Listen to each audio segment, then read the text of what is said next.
Imagine standing outside a colossal stone fortress in the dead of winter. The wind howls across the moats, and the air is so cold it instantly turns your breath into mist. You touch the castle wall, and it feels like a block of solid ice. Now, imagine living inside this giant refrigerator without central heating, electricity, or modern insulation. How did kings, queens, and knights drift into a deep, warm slumber while the world outside froze? Tonight, let's unlock the heavy oak doors, step out of the biting cold, and discover the cozy, hidden secrets of medieval warmth. Get comfortable, pull up your blankets, and let's travel back to a time when sleep was an art form of survival. The world outside the castle walls has fallen silent under the heavy hand of winter, a season that arrives not merely as a change in weather, but as a conquering force that claims the land with a grip of iron and ice. Imagine looking out across the landscape, where the horizon blurs into a seamless expanse of white and gray, the sky above hanging low and heavy, like a thick wool blanket that dampens every sound and stills every movement. The sun has long since dipped below the jagged line of the distant mountains, surrendering the world to the twilight, a time of day when the blue shadows stretch across the snowdrifts like long, slender fingers reaching toward the fortress. It is a deep and profound cold, the kind that seeps into the earth itself, freezing the roots of the ancient oaks in the forest and turning the soil into stone, making the entire valley feel as though it has been paused in time. You can visualize the castle rising from this frozen ocean, a colossal beast of limestone and granite, its towers piercing the mist that settles in the lowlands as the temperature drops further with every passing hour. This is the winter siege, a battle fought not with swords or arrows, but with the relentless creeping frost that seeks to find every crack and crevice in the masonry. The wind begins to pick up, a low and mournful song that whistles through the valley, sweeping over the frozen fields where the harvest was gathered months ago, now leaving only stubble buried under feet of driven snow. As the wind hits the castle walls, it does not stop, but rather flows around the cylindrical towers and over the battlements, searching for an entrance, scratching at the heavy wooden shutters, and pushing against the iron-reinforced doors. The stone of the castle, hewn from the bedrock of the earth centuries ago, is cold to the touch, a cold so intense that if you were to place your bare hand against the rough surface of the outer wall, it would feel as if the heat were being instantly drawn from your body into the massive blocks. These walls were built to withstand armies and catapults, yet against the winter they stand as silent sentinels, enduring the assault of the ice with a stoic permanence. Look closely at the surface of the stones, where the moisture from the day has crystallized into delicate patterns of hoarfrost, glittering faintly in the light of the rising moon, like millions of tiny diamonds embedded in the gray rock. The moat that surrounds the castle, once a flowing barrier of dark water, has been transformed into a thick sheet of milky ice, smooth and solid, holding fallen leaves and twigs suspended within its depths like insects trapped in amber. The air is so crisp and dry that every breath you take would bloom before you in a cloud of white mist, a momentary ghost of warmth that vanishes instantly into the frigid night. There is a specific scent to this kind of winter night, a smell of clean, sharp air, of pine needles frozen on the branch, and the faint metallic tang of coming snow. Far below the castle, the village is buried in drifts, the thatched roofs of the cottages looking like white mushrooms sprouting from the snow, with only thin ribbons of smoke rising straight up from their chimneys to signal that life continues beneath the blanket of winter. But up here, against the imposing sheer drop of the castle walls, the isolation is absolute. The gargoyles perched high upon the eaves, carved into grotesque and watchful shapes, wear caps of snow upon their stone heads, and icicles hang from their open mouths like long, jagged teeth, dripping slowly during the day and refreezing at night into sharper, longer points. The silence is heavy, a physical weight that presses against the ears, broken only by the occasional crack of a tree branch in the distant forest snapping under the weight of the snow, or the hoot of an owl that echoes unnaturally loud in the thin, cold air. This is a world stripped of color, reduced to a monochrome palette of charcoal, slate, and pearl, where the eyes can rest easily because there is nothing chaotic to look at, only the smooth, undulating curves of the snow and the hard, straight lines of the architecture. The cold is a living presence here, a vast and invisible ocean that surrounds the island of the castle, pressing in from all sides, waiting for the fires within to die down so it can reclaim the space. It creates a sense of profound solitude, a feeling that the castle is the only thing left in the universe, a stone ship floating on a frozen sea. As you stand in your imagination at the foot of these walls, you can feel the sheer scale of the structure, the way it looms overhead, blocking out the stars, a man-made mountain that has absorbed the chill of 1,000 winters before this one. The mortar between the stones, a mixture of lime and sand mixed by hands long since gone, has hardened to the consistency of the rock itself, creating a seal that is nearly airtight, yet the stone itself radiates a chill that can be felt from feet away. It is the kind of cold that makes the idea of warmth not just a comfort, but a necessity, a treasure more valuable than the gold in the Lord's counting house. The wind shifts again, coming now from the north, bringing with it the promise of more snow, carrying tiny stinging flakes that dance in the turbulence around the arrow slits.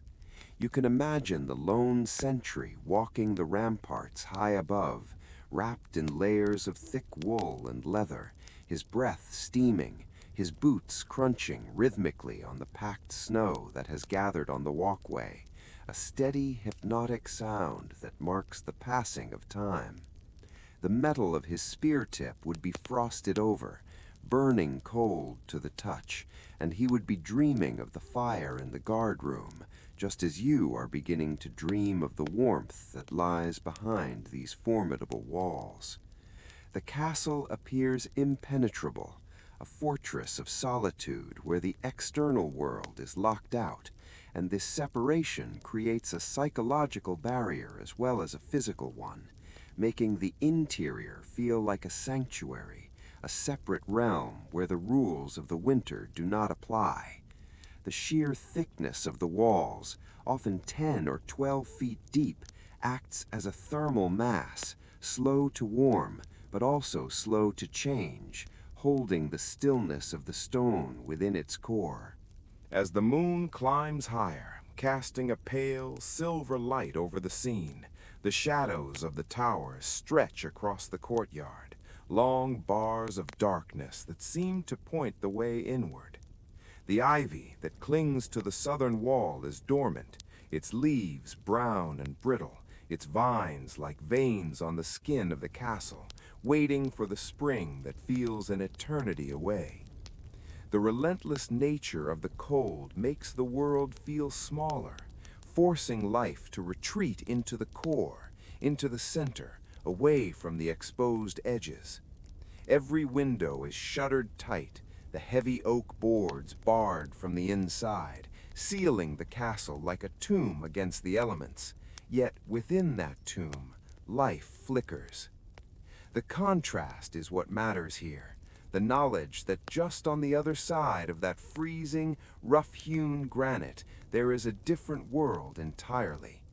But for now, we linger in the chill, respecting the power of the winter siege. We acknowledge the way the frost patterns grow on the iron hinges of the gate, fern-like structures of ice that are beautiful in their deadly precision. We feel the way the air creates a vacuum of sound, swallowing the noise of the world, creating a peacefulness that is born of stillness. It is a harsh environment, yes, but there is a serenity to it, a calmness in the way the snow covers the imperfections of the land, smoothing everything into a gentle, rolling white. The castle stands defiant, a testament to human will against the elements, its silhouette stark against the star-studded sky, black against deep indigo. The constellation of Orion hunts in the sky above, clear and bright without the interference of earthly lights, looking down upon the stone fortress that mirrors his stillness. The ground beneath the snow is hard as iron, sleeping its long winter sleep, waiting for the sun to return. But in this moment, under the reign of the moon, the ice is king. The sensation of the cold is almost hypnotic, a numbing agent that slows the pulse and calms the mind, stripping away the worries of the day, just as the wind strips the dead leaves from the trees. It prepares you for the transition, making the body crave the softness and the heat that awaits inside. You can almost feel the texture of the freezing air on your skin, tightening the pores, making you pull your imaginary cloak tighter around your shoulders, tucking your chin into the warmth of the collar. It is a world of absolutes, of hard stone and soft snow, of deep darkness and brilliant starlight, of biting wind and utter silence. The castle does not fight the winter, it endures it, sitting heavy and immovable, allowing the storms to break against its flanks like waves against a cliff. This is the reality of the medieval winter, a season that demanded respect, a season that turned the outdoors into a forbidden zone after sunset, driving everyone into the communal safety of the indoors. The visual of the castle in winter is one of majestic loneliness, a single point of order in a chaotic wilderness of white. As the night deepens, the temperature continues its slow, steady descent, the timbers of the drawbridge contracting with loud cracks that echo like gunshots in the valley. The water in the well deep within the courtyard develops a thin skin of ice. Everything is slowing down. Everything is freezing. The world is holding its breath. The stone walls, massive and gray, absorb the silence and the cold, becoming a shell that separates the sleeper from the void. This is the winter siege, the world of ice and stone that surrounds the sleeper, a beautiful, deadly, peaceful expanse that makes the heart yearn for the fire, setting the stage for the journey into the warmth that lies hidden, deep within the fortress, waiting to be discovered, waiting to wrap you in its embrace as we leave the biting wind behind and prepare to cross the threshold into the sanctuary of the night. Leaving the biting frost of the winter siege behind, you push against the heavy iron-bound oak doors of the castle keep, the wood groaning on its massive hinges as if reluctant to break the seal. And as the door swings open, you are instantly enveloped by a wall of warmth that feels like a physical embrace. You step across the threshold into the great hall, the vast central chamber that serves as the beating heart of the fortress, and the door thuds shut behind you, cutting off the howling wind and replacing it with the deep, resonant silence of enclosed stone.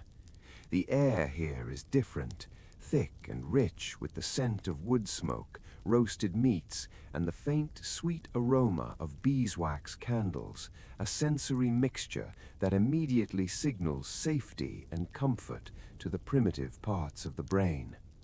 Your eyes take a moment to adjust from the monochrome darkness of the snowy night to the golden, flickering twilight of the interior, and as they do, your gaze is drawn irresistibly to the center of the room, to the source of the life-giving heat.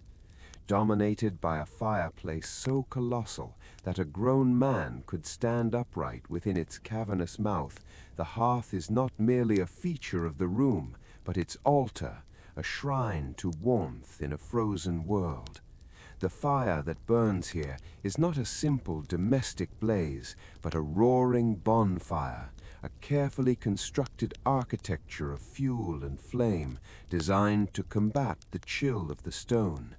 Massive logs, the trunks of ancient oaks and beeches felled in the autumn forests, are stacked high upon heavy iron andogs, their rough bark charring and glowing as the flames lick eagerly at the timber. You can imagine walking closer, the heat growing more intense with every step, a radiant energy that penetrates through your layers of wool and linen, reaching deep into your bones to thaw the cold of the journey. The sound of the fire is a constant soothing symphony, a low and rhythmic roar that creates a backdrop of white noise, drowning out the creaks and groans of the settling building. Every few moments there is a sharp, satisfying crack as a pocket of sap within the wood superheats and bursts, sending a shower of bright orange sparks swirling up into the blackened chimney throat like a flock of fireflies ascending to the sky. The flames themselves are hypnotic, a mesmerizing dance of colors ranging from deep crimson at the base of the logs to bright orange, searing yellow, and tips of ethereal blue where the heat is hottest. They twist and curl, folding over one another in a fluid motion that is impossible to look away from, capturing your attention and holding it in a trance-like state that clears the mind of all anxious thoughts. As you stand before this inferno, you can feel the heat drying the dampness from your clothes, the warmth spreading across your face and hands, creating a pleasant tingling sensation as your circulation returns to the extremities. The great hall itself is a cavern of shadows and light, the high vaulted ceiling disappearing into the gloom above, where the smoke gathers before being drawn out into the night. But down here, near the hearth, the light is warm and intimate. The stone floor, paved with large flat flagstones that have been smoothed by centuries of footsteps, absorbs the heat from the fire, retaining it and radiating it back slowly, so that even the ground beneath your feet feels tempered and welcoming. The firelight casts long, dancing shadows against the walls, causing the tapestries and mounted shields to appear as if they are moving gently, a silent pantomime that plays out on the periphery of your vision.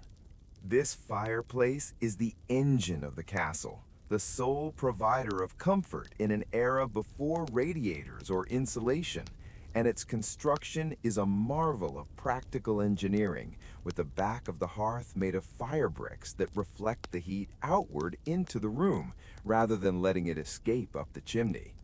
You can picture the servants who tend to this beast, the firekeepers who work in shifts to ensure that the flames never die, adding fresh logs with long iron tongs, poking the embers to encourage airflow, their faces illuminated by the sudden flare of light as the fresh wood catches.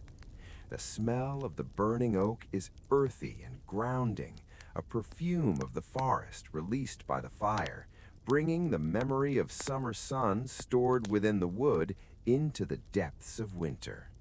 As you move closer, extending your hands toward the warmth, you can feel the contrast between the searing heat on your palms and the cool air at your back, a reminder of the battle being fought between the fire and the castle's inherent chill. The fire wins this battle in the immediate circle of the hearth, creating a zone of luxury where the temperature is perfect, inducing a heavy-lidded drowsiness that is the precursor to deep sleep. The sound of the draft is like a heavy breath, a constant exhalation as the hot air rushes up the flue, drawing fresh air into the fire from the room, creating a circulation that keeps the atmosphere from becoming stagnant. It is a sound that speaks of power and protection, a sonic reassurance that the cold cannot reach you here.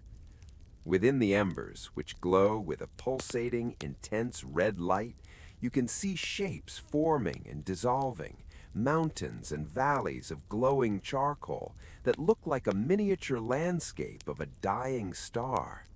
The intensity of the heat softens the muscles, the tension in your shoulders dropping as you stand there, mesmerized by the elemental force of the flame. It is easy to understand why the people of the medieval world gathered here, why the Lord and his family, the knights and the servants, would all gravitate toward this single point of light, sharing the warmth in a communal ritual of survival. The firelight softens the hard edges of the stone architecture, turning the gray granite into a warm, honey-colored sandstone, making the vast, imposing room feel smaller, cozier, more like a home. Occasionally, a log shifts and settles with a soft thud, sending up a puff of gray ash and a fresh burst of flame, a punctuation mark in the long, flowing sentence of the fire's burning. The iron grate, black and heavy, stands as a skeleton within the flames, glowing a dull cherry red where it touches the hottest coals, a testament to the intensity of the heat generated in this stone chamber. You can imagine pulling up a heavy wooden chair draped in furs to sit before this blaze, stretching your legs out toward the warmth, feeling the heat seep through the soles of your boots. The atmosphere is thick with a sense of timelessness, for this fire has burned in some form for hundreds of years, a continuous thread of warmth connecting generations. The flickering light reflects in the eyes of the hunting dogs that lie sprawled on the rushes near the hearth, their sides heaving gently in sleep, twitching occasionally as they chase dream rabbits, completely content in the bubble of heat. The interplay of light and shadow on the high stone walls creates a sense of enclosure, a feeling that the rest of the world has fallen away, leaving only this room, this fire, and this moment of peace. The draft from the chimney creates a low musical hum, a natural lullaby that blends with the crackle of the wood to create a soundscape perfectly tuned for relaxation. It is a dry heat, comforting and absolute, baking the air until it feels toasted and clean. As the flames consume the wood, they release the energy of the sun that the tree absorbed decades ago, a magical transformation of light into heat that feels like a gift. The sheer scale of the fireplace makes you feel small and protected, like a child tucked into a cradle, watched over by a benevolent giant. You watch a single tongue of flame detach itself from the log and float upward, vanishing into the darkness of the chimney, a fleeting moment of beauty that exists only for a second. The soot on the back of the fireplace is thick and velvet black, absorbing the light, creating a void against which the fire shines even brighter. The warmth is narcotic, slowing your breathing, making your blinking slower, heavier. You feel a profound sense of gratitude for this fire, for the simple primal technology of burning wood to keep the night at bay. The great hall with its high ceilings and stone arches could be a cold and forbidding place, but the fire transforms it into a sanctuary, a golden cave where the cold is nothing but a memory. The heat radiates into the stones of the chimney breast, which will hold the warmth long after the fire has died down, acting as a storage heater that releases its energy slowly throughout the night. But for now, the fire is at its peak, a living, breathing entity that commands the room. The rhythm of the flickering light on your eyelids is soothing, a visual strobe that matches the slow beating of your heart. You are safe here, anchored by the weight of the stone and the warmth of the hearth. The smell of the smoke is not acrid, but sweet and nostalgic, a scent that humans have associated with safety for thousands of years. It triggers a deep genetic memory of gathering around the tribal fire, of finding safety in numbers and in the light. The castle walls are thick and impenetrable, but it is the fire that makes them a home. As you linger here, soaking up the last of the intense heat before moving on, you feel a deep sense of peace, a feeling that everything is right in the world as long as the fire burns. The crackling sound becomes a rhythm, a percussion of peace that settles into your mind, pushing out the silence of the winter outside. The orange glow fills your vision, leaving an orange afterimage even when you close your eyes. You are standing in the heart of the fire, the center of the medieval world, and it is a place of infinite comfort. The heat wraps around you like a heavy blanket, pressing against your skin, reassuring you that you are alive, you are warm, and you are safe. This is the Great Hall, the heart of the fortress, pumping warmth through the stone veins of the castle, a tireless guardian against the freeze. The logs burn on, slowly turning to white ash and glowing red coals, a cycle of destruction and creation that brings life to the cold stone. You take a deep breath of the warm, smoky air, filling your lungs with the essence of the fire, and you feel ready to drift deeper into the castle, carrying this warmth with you like a glowing ember in your chest, prepared for the journey through the corridors of shadow, knowing that the heart of the fire will keep beating, watching over the castle while you sleep. You turn your back on the roaring hearth of the great hall, feeling the intense heat clinging to your heavy wool robes like a second skin. But as you take the first step toward the arched doorway that leads to the inner sanctum of the castle, you can already feel the warmth beginning to dissipate, peeled away by the cooler air that circulates in the periphery of the room. You approach the heavy wooden door that guards the entrance to the corridor, lifting the iron latch, which is cool and smooth under your fingers, the metal polished by the touch of thousands of hands before yours. And with a gentle push, the door swings open to reveal the passageway beyond. Stepping through the threshold is like stepping into a different climate zone, for while the Great Hall was a temple of fire, the corridors are the domain of air and stone, a transition space that serves as the bridge between the public life of the court and the private sanctuary of sleep.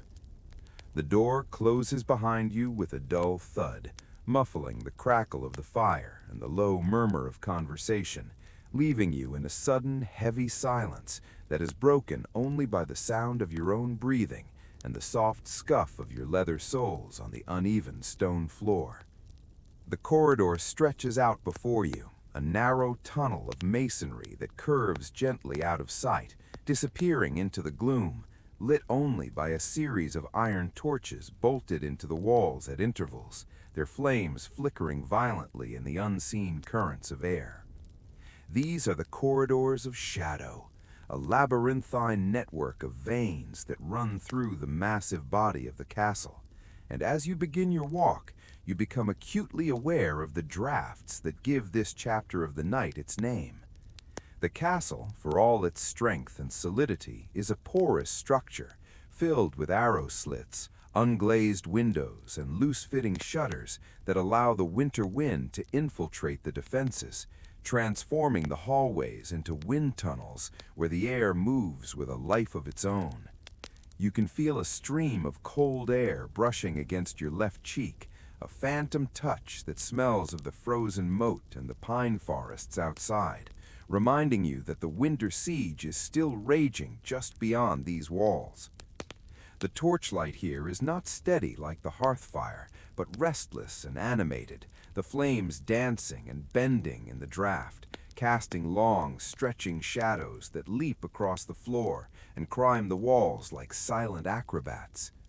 As you walk, your own shadow joins this silent performance, elongating ahead of you, then snapping back to your heels as you pass beneath a sconce, then stretching out behind you again, a rhythmic expansion and contraction of darkness. The walls of the corridor are rougher here than in the main hall, the stones cool and damp to the touch, and if you were to run your hand along them, you would feel the grit of the mortar and the chill that radiates from the core of the structure.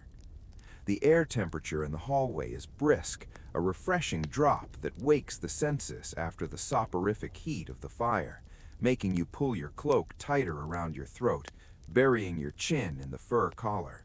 This journey through the drafts is an essential part of the nightly ritual, a pilgrimage through the cold that serves to heighten the anticipation of the warmth to come. For comfort is always sweetest when it is earned. You reach the foot of a spiral staircase, a tight coil of stone steps that winds its way up into the tower where the bedchambers are located, and you begin the ascent, your hand resting on the central stone pillar for balance. The steps are worn in the center, dipped into shallow bowls by centuries of feet climbing to bed, a physical memory of the generations who have walked this path before you. As you climb, the air seems to grow slightly colder, the wind howling softly as it passes through the narrow arrow loops cut into the tower walls, creating a low, mournful whistle that echoes in the stairwell. These narrow slits were designed for archers to fire upon enemies, but tonight they are merely portals for the wind, allowing the breath of the winter to whistle through the stone. You can see the moonlight spilling through one of these slits, a sharp, angled beam of pale blue light that cuts across the dusty air, illuminating the floating motes of dust that swirl in the turbulence. Passing through the beam of moonlight, you feel a momentary drop in temperature, a slice of pure winter, before stepping back into the warmer yellow glow of the torchlight higher up the stairs. The smell in the corridor is a complex bouquet of history, a mixture of the burning tallow from the torches, the mineral scent of cold stone, the faint mustiness of old tapestries, and the crisp freshness of the incoming draft. It is a smell that feels ancient and permanent, the olfactory signature of the castle. You continue to walk, the rhythm of your steps matching the beating of your heart, a steady cadence that propels you forward through the shifting shadows. The draft catches the hem of your robe, swirling the heavy fabric around your ankles, a sensation that makes you grateful for the thick woolen stockings and the layers of linen you are wearing. There is a sense of urgency now, a desire to escape these breezeways and reach the enclosed stillness of the bedroom, and this urgency makes the thought of the bed appear in your mind like a glowing beacon of hope. You imagine the feathers, the furs, the heavy curtains, and the image is so vivid it almost feels warm. The corridor widens slightly as you reach the upper landing, a gallery that overlooks the courtyard below through a series of high, arched windows. Although the shutters are closed, the wind rattles them in their frames, a wooden clattering sound that emphasizes the strength of the storm outside. You can feel the vibration of the wind against the wood, a trembling that travels through the floorboards and into your feet. The shadows here are deeper, pooling in the corners where the torchlight cannot reach, mysterious recesses that seem to hold the secrets of the castle. Yet there is no fear here, only a sense of solitude and protection, for you are deep inside the fortress, separated from the wild world by tons of rock and timber. The flickering light plays tricks on the eyes, making the stone grotesques carved into the archways seem to wink or smile, their expressions changing with the shifting angle of the illumination. The draft is stronger here on the landing, sweeping down the length of the hall like an invisible river, carrying the heat away and replacing it with a fresh, bracing chill that nips at your nose and ears. It is a reminder that in the medieval world, Heat was a luxury that had to be contained and guarded, and that the spaces between the fires were wild and untamed. You clutch your garment closer, crossing your arms over your chest to preserve your body heat, your shoulders hunched slightly against the breeze.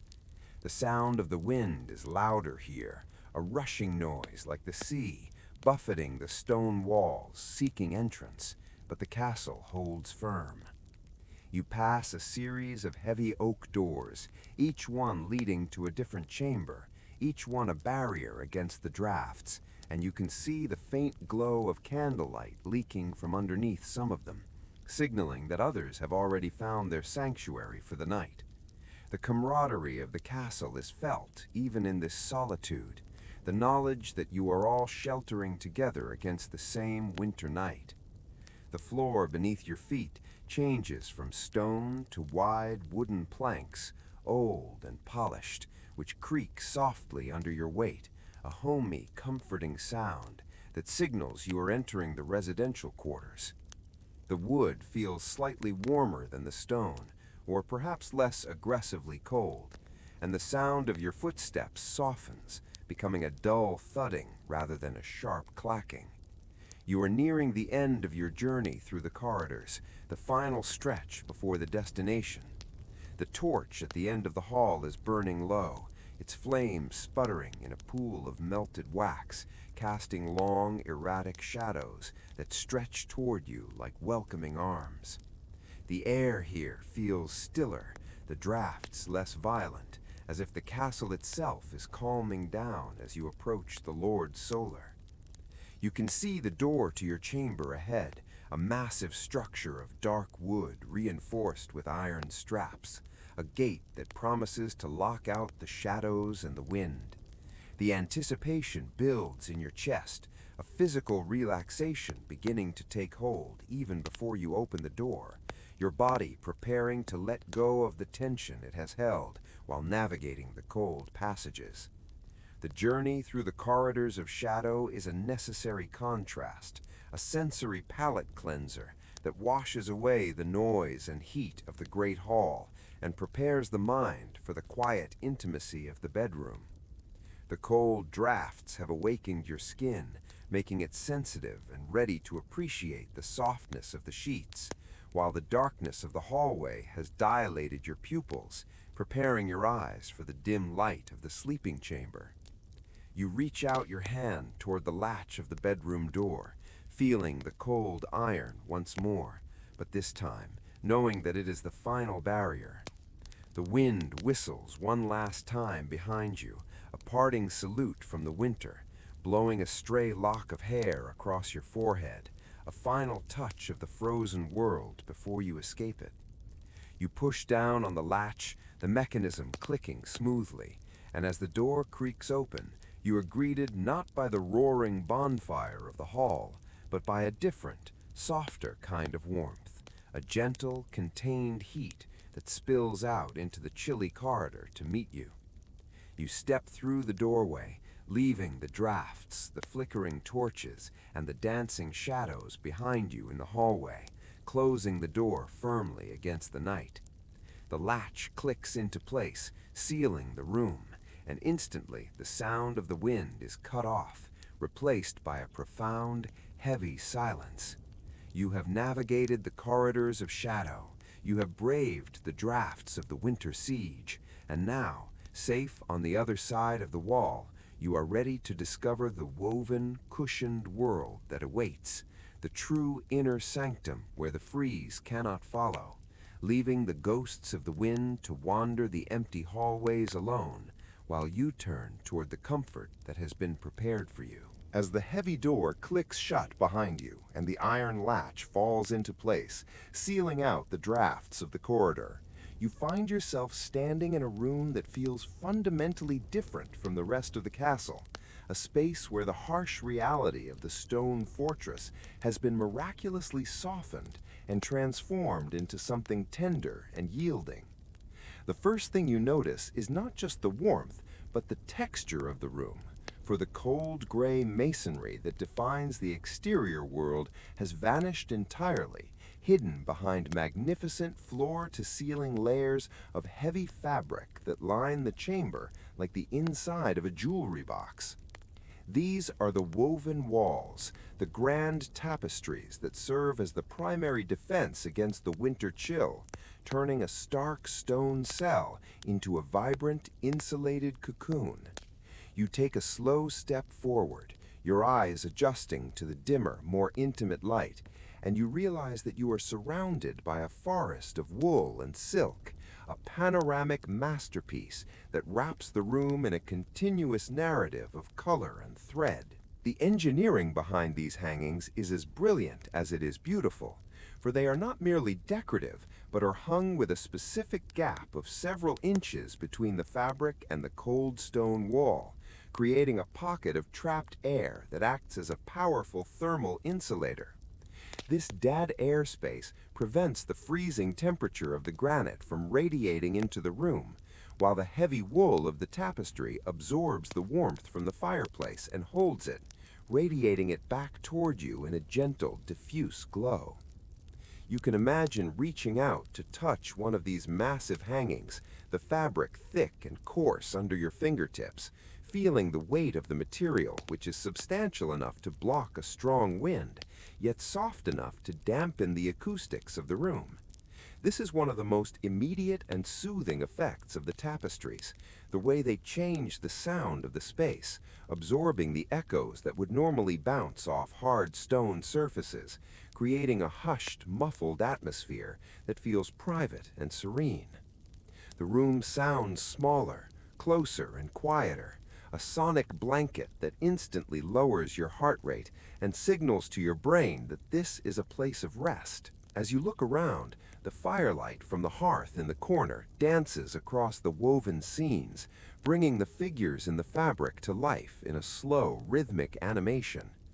The tapestries depict a lush, eternal summer, a hunting scene perhaps, or a garden of mythical delights, filled with deep greens of the forest, rich crimsons of the nobility's robes, and flashes of gold thread that catch the light like trapped stars. Even though the world outside is buried in snow and ice, here on the walls it is forever spring, with woven flowers blooming in perpetual silence and woven birds perched on branches that will never lose their leaves. This visual warmth complements the physical warmth, tricking the mind into forgetting the frozen siege outside, transporting you to a verdant glade where the sun always shines. You walk slowly along the perimeter of the room, tracing the story woven into the walls, seeing a knight on horseback, a lady with a falcon, a stag leaping through the brush, all frozen in a moment of graceful movement. The sheer amount of labor represented by these walls is staggering to consider. The thousands of hours of skilled hands passing shuttles through looms, knot after knot, to create a portable wall of warmth that could be rolled up and moved from castle to castle.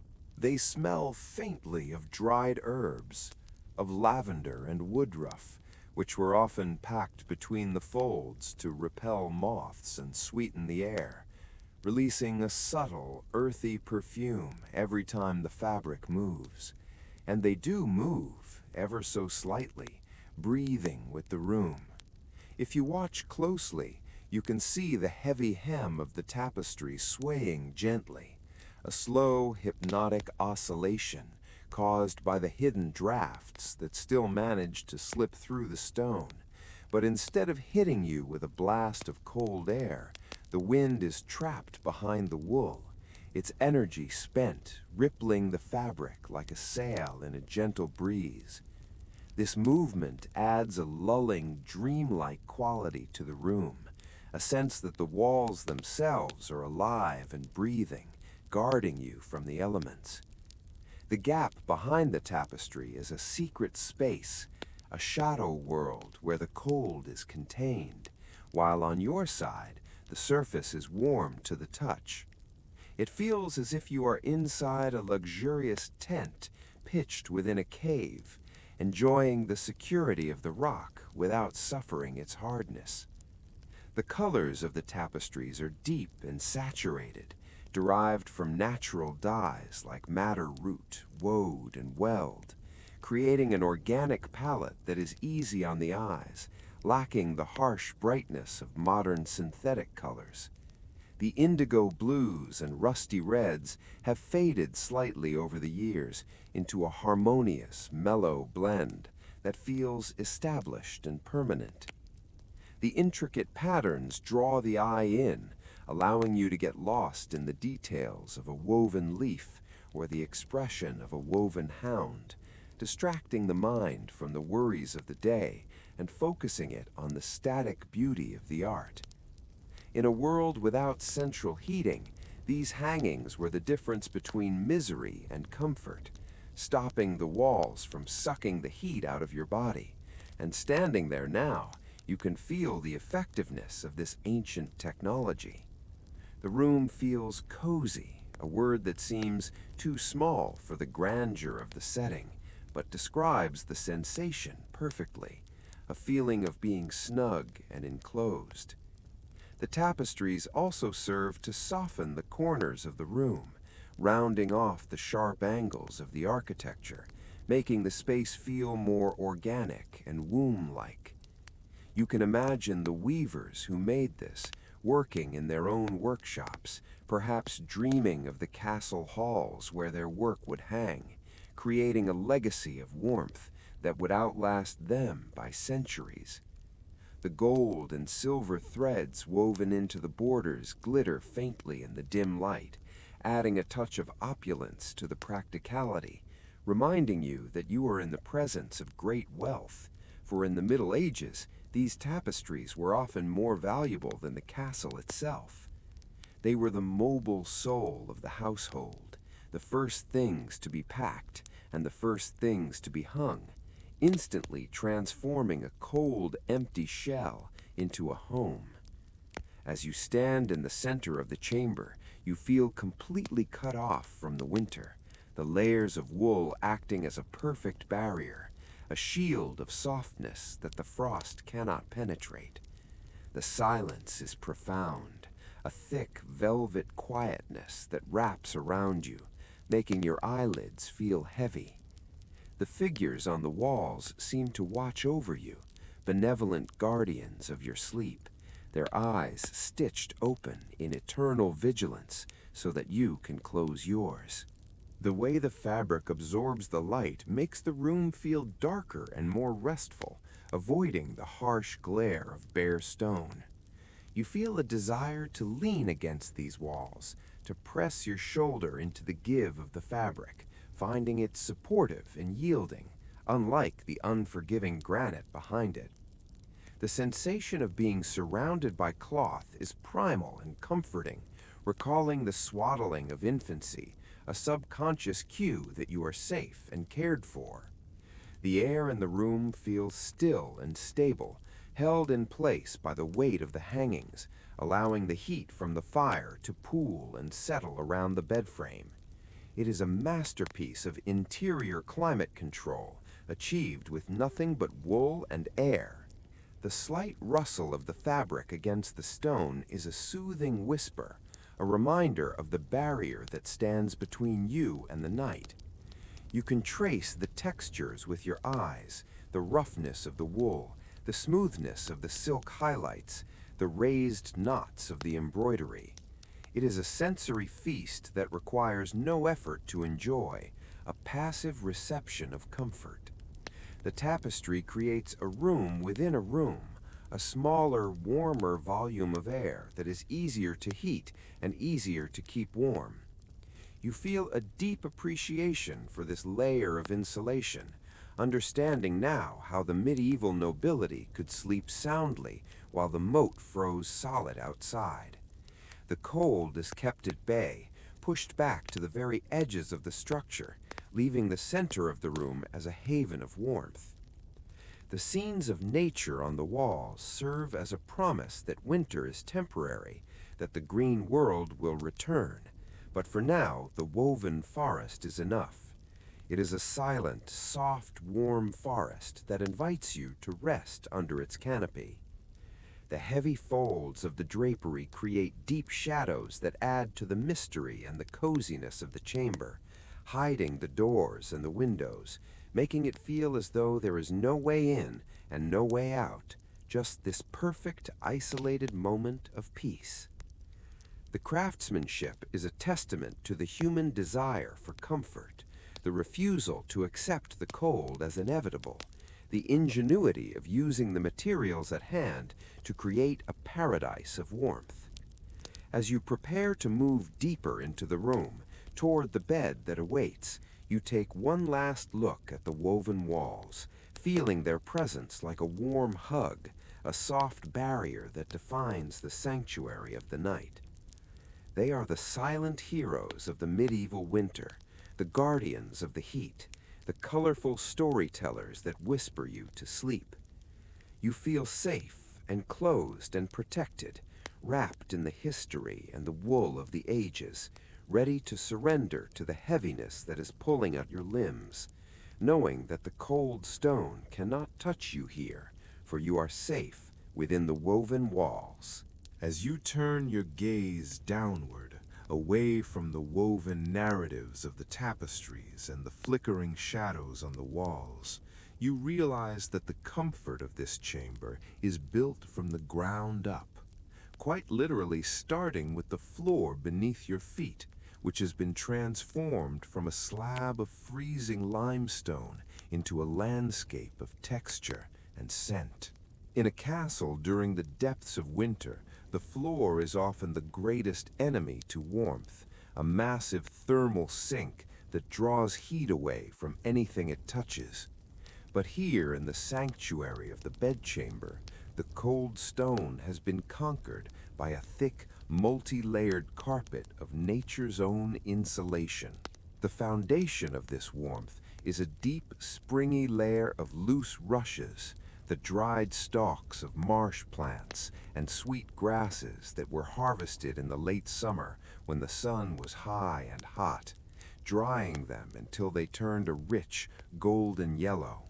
These rushes have been strewn across the floor with a generous hand, creating a soft, uneven terrain that feels more like walking on the floor of a dry forest than on the interior of a building.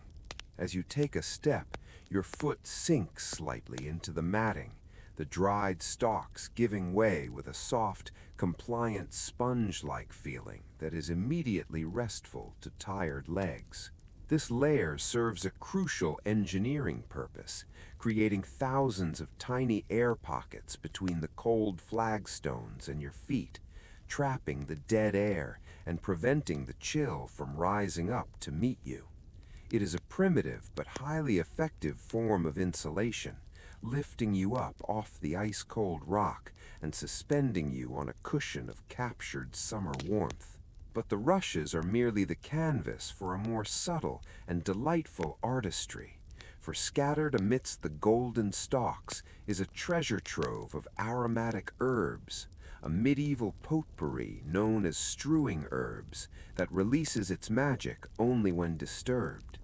You can see the dried leaves and flowers mixed into the straw, the purple buds of lavender, the woody stems of rosemary, the broad leaves of costmary, and the delicate fronds of sweet woodroof. As you walk across the room, the pressure of your footsteps crushes these dried plants against the rushes, breaking their tiny oil glands and releasing a fresh, bursting cloud of fragrance that rises up to envelop you. The scent is complex and earthy, a mixture of the clean, sharp smell of the hay and the relaxing floral notes of the herbs, creating an atmosphere that is not only warm, but also deeply cleansing for the mind. The lavender, known for centuries as the herb of sleep, drifts into your nose, its familiar calming aroma acting as a natural sedative, slowing your breathing and signaling to your brain that it is time to unwind. The mint adds a crisp, clean note that cuts through the stuffiness of the room, making the air feel purified and healthy. It is a sensory experience that connects you to the outside world, bringing the memory of the herb garden and the riverbank into the stone tower, grounding you in the cycles of nature even as the snow piles up against the castle walls. The sound of your movement is changed here as well, for the rushes absorb the harsh clatter of boots or shoes, replacing it with a gentle, rhythmic rustling, a soft whispering sound, like the wind moving through dry, tall brass. It is a sound that speaks of dryness and warmth, a crisp acoustic texture that is pleasing to the ear. You can imagine the servants preparing this floor earlier in the day, hauling up bundles of the fresh straw and mixing in the dried flowers, fluffing it up to ensure maximum loft and softness, preparing a bed for your feet before you even reach the bed for your body. But the luxury does not stop with the rushes, for in the center of the room, and particularly around the area of the sleeping quarters, the floor is layered further with the skins of animals, the ultimate barrier against the winter. Great shaggy pelts of bears, wolves, and sheep are thrown over the rushes, adding a dense, heavy layer of warmth that speaks of wildness and protection. These are not delicate little rugs, but massive, heavy hides, cured to be soft on the underside and thick on the top, their fur deep enough to bury your toes in. You walk towards the bed and step onto a sprawling bearskin rug, the dark fur contrasting sharply with the pale gold of the rushes. The sensation is immediate and profound, a feeling of sinking into a cloud of warmth. The fur captures your body heat instantly, reflecting it back to the soles of your feet, creating a microclimate of toasty comfort that makes you want to curl your toes. The texture is rich and oily, the guard hair smooth and cool, while the undercoat is dense and woolly, a tactile variety that is fascinating to the touch. In the corner, near the hearth, a pile of sheepskins has been arranged, their fleece white and curly, looking like a patch of snow that is warm instead of cold. These skins were the prized possessions of the medieval household, functional items of immense value that meant the difference between a restless night and deep slumber. They dampen the drafts that might sneak along the floorboards, acting as draft excluders that weight down the rushes and seal the room. The visual effect of the floor is one of abundance and comfort, a collage of gold, green, brown, and white that looks inviting and soft. It softens the entire room, taking the hard gray edge off the architecture and replacing it with organic warmth. You can feel the safety in this layering, the knowledge that there are inches of material between you and the unforgiving stone. As you stand there, perhaps beginning to unfasten your heavy outer garments, you might kick off your shoes to feel the textures more directly, letting your stockinged feet explore the terrain. The rush matting feels slightly scratchy but invigorating, stimulating the circulation, while the furs feel silky and indulgent. The herbs release a fresh wave of scent with every shift of your weight, a customized aromatherapy session that responds to your presence. The sweet woodruff smells faintly of vanilla and fresh hay, a comforting domestic smell that makes the castle feel like a home. The meadowsweet, with its almond-like fragrance, was a favorite of queens and nobility, and its presence here adds a touch of royalty to the experience. This floor covering is not just about temperature. It is about creating a separate world, a distinct environment that is divorced from the harshness of the winter siege outside. It is a reminder that inside the castle, humanity has mastered the elements, using the products of the earth, the grass, the flowers, the animals, to create a haven of civilization. The floor feels solid yet yielding, a paradox that is deeply satisfying.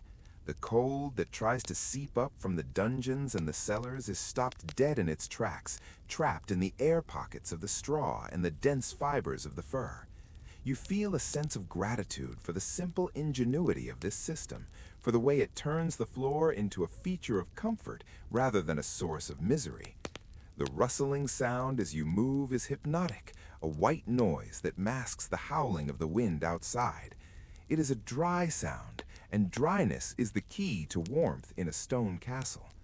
The herbs also serve to repel insects, ensuring that your sleep is undisturbed, adding another layer of practical magic to the floor. As you pace slowly across the room, the friction of your feet releases more of the essential oils, and the air becomes thicker, richer, more intoxicating. It is a smell that has been associated with sleep for 1,000 years, a timeless perfume of rest. The candlelight reflects off the glossy fur of the bare rug, creating ripples of light that look like dark water. The sheepskins look like soft clouds that have fallen to earth, inviting you to lie down right there on the floor. But the bed awaits, rising like an island from this sea of rushes and furs. Yet the journey across the floor is a pleasure in itself, a sensory walk that prepares the body for the final surrender to sleep. The cold is a distant memory for your feet, replaced by the tingling warmth of the wool and the straw. You feel grounded, connected to the earth in a way that is gentle and kind.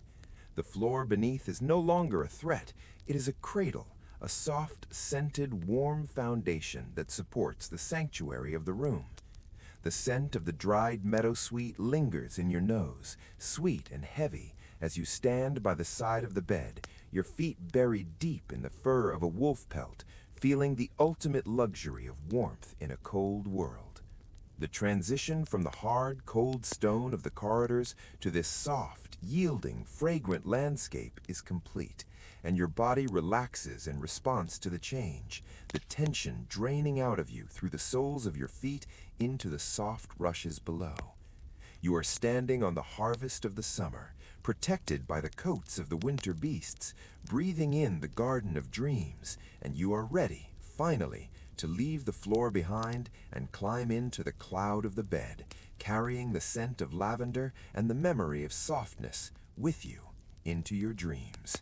Having crossed the fragrant sea of rushes and herbs, feeling the deep softness of the furs beneath your feet, you now turn your attention to the space itself, the architectural heart of privacy, known as the Lord's Solar. This is not just a room, but a retreat, a fortress within a fortress, designed specifically to be the most secluded and protected area in the entire castle, a place where the grandeur of the great hall and the busyness of the courtyard are left far behind. The Solar is typically located on an upper floor, away from the noise and the drafty ground level, nestled high in a tower or tucked behind the great hall, benefiting from the rising heat of the building and the thickest of the structural walls. As you stand in the center of this chamber, you notice immediately how the scale of the world has shrunk, becoming more intimate, more manageable, and infinitely more comforting. The ceilings here are lower than in the vast public spaces, brought down to a human scale, often paneled in warm, dark wood that glows with a rich, honeyed luster in the firelight. This lower ceiling serves a vital purpose, trapping the warmth and keeping it close to the inhabitants rather than letting it dissipate into the rafters, creating a dense, cozy atmosphere that feels like being inside a beautifully crafted wooden box. The walls are not just stone here, but are often lined with wainscoting or heavy woolen drapes that cover every inch of the masonry, adding another layer of insulation and soundproofing that makes the room feel incredibly still. The silence is different here, not the empty silence of the cold corridors, but a filled, heavy silence, a quietness that has texture and weight, pressing gently against your ears like a soft pillow. The windows in the Solar are small, mere slits compared to the grand arches of the hall, and this is by design, for in the medieval mind, a large window was just a large hole for the winter to enter. These small apertures are deeply recessed into the thick walls, creating little alcoves or window seats that are piled with cushions, inviting you to sit and look out at the snowy world from a position of absolute safety. But tonight, the view is hidden, for the windows are shuttered tight with heavy oak panels, barred from the inside with iron, and then covered further with thick velvet curtains that pool on the floor, sealing the room completely against the night. You can see the faint movement of the curtains as the wind pushes against the shutters outside, a gentle ripple that travels down the heavy fabric, but the draft itself never reaches you, stopped by the multiple layers of defense. This creates a feeling of being in a submarine or a ship's cabin, a self-contained world that is impervious to the storms raging outside. The air in the solar is noticeably warmer than anywhere else in the castle, a stagnant, sleepy heat that has been building up all day. It is a thick warmth, rich with the smells of the room, the beeswax polish on the furniture, the dried lavender in the rushes, the wood smoke from the small, efficient fireplace, and the faint, sweet scent of spiced wine that might have been enjoyed earlier in the evening. This air feels used in the best possible way, lived in and comfortable, contrasting with the sharp, thin air of the winter night. The room is filled with the personal treasures of the lord or lady, the things that make a house a home.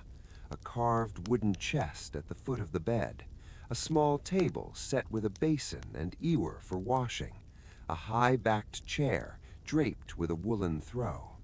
These objects absorb the heat and radiate it back, so that if you were to touch the wood of the chair or the metal of the basin, they would feel tempered and pleasant, not shocking to the skin. The lighting in the solar is dim and golden, provided by the dying embers of the fire, and perhaps a single beeswax candle burning in a sconce, its flames steady and unmoving in the still air. This low light softens the edges of everything, blurring the lines between the furniture and the shadows, creating a dreamlight quality that makes it hard to keep your eyes open. You feel a sense of privilege being here, for this was a private sanctum where only the closest family and most trusted servants were allowed, a space where the mask of nobility could be dropped, and the lord could simply be a man seeking rest. The smallness of the room is its greatest luxury, forcing the heat to concentrate, making every corner habitable. You can imagine the lord or lady retiring here after a long day of governance, the relief of stepping into this pocket of warmth, the shedding of the heavy ceremonial robes, and the gradual unwinding of the mind. The solar is a place for quiet activities, for reading by candlelight, for embroidery, for soft conversation, and ultimately for sleep.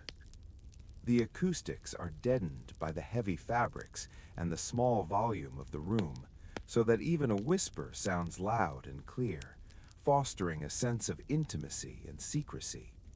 You feel wrapped up, swaddled by the architecture itself. The walls seem to close in around you, not in a claustrophobic way, but in a protective embrace, like a pair of hands cupping a flame to keep it from blowing out. The temperature is perfectly balanced, the heat from the fire counteracting the chill of the walls, creating a zone of thermal neutrality where your body does not have to work to stay warm. You can feel your muscles loosening in this warmth, the tension in your neck and shoulders melting away as if the heat were a physical massage. There is a psychological comfort here too, a feeling of being hidden away from the world, unreachable and safe. The heavy door you entered through is bolted, the shutters are barred, the curtains are drawn. You are in a capsule of safety. The shadows in the corners of the room are deep and velvety, places where the imagination can rest without fear.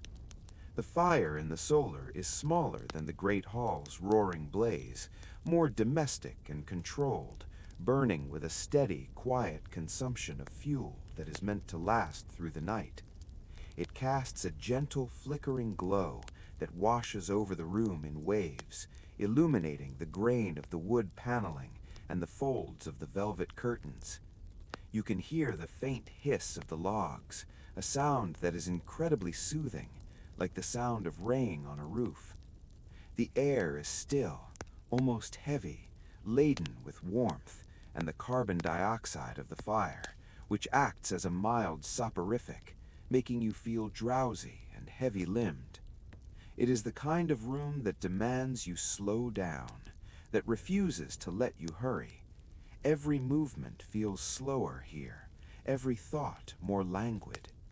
You walk over to the window seat, pushing aside the curtain slightly to touch the wooden shutter, feeling the intense cold of the wood on the other side, a stark reminder of what lies just inches away.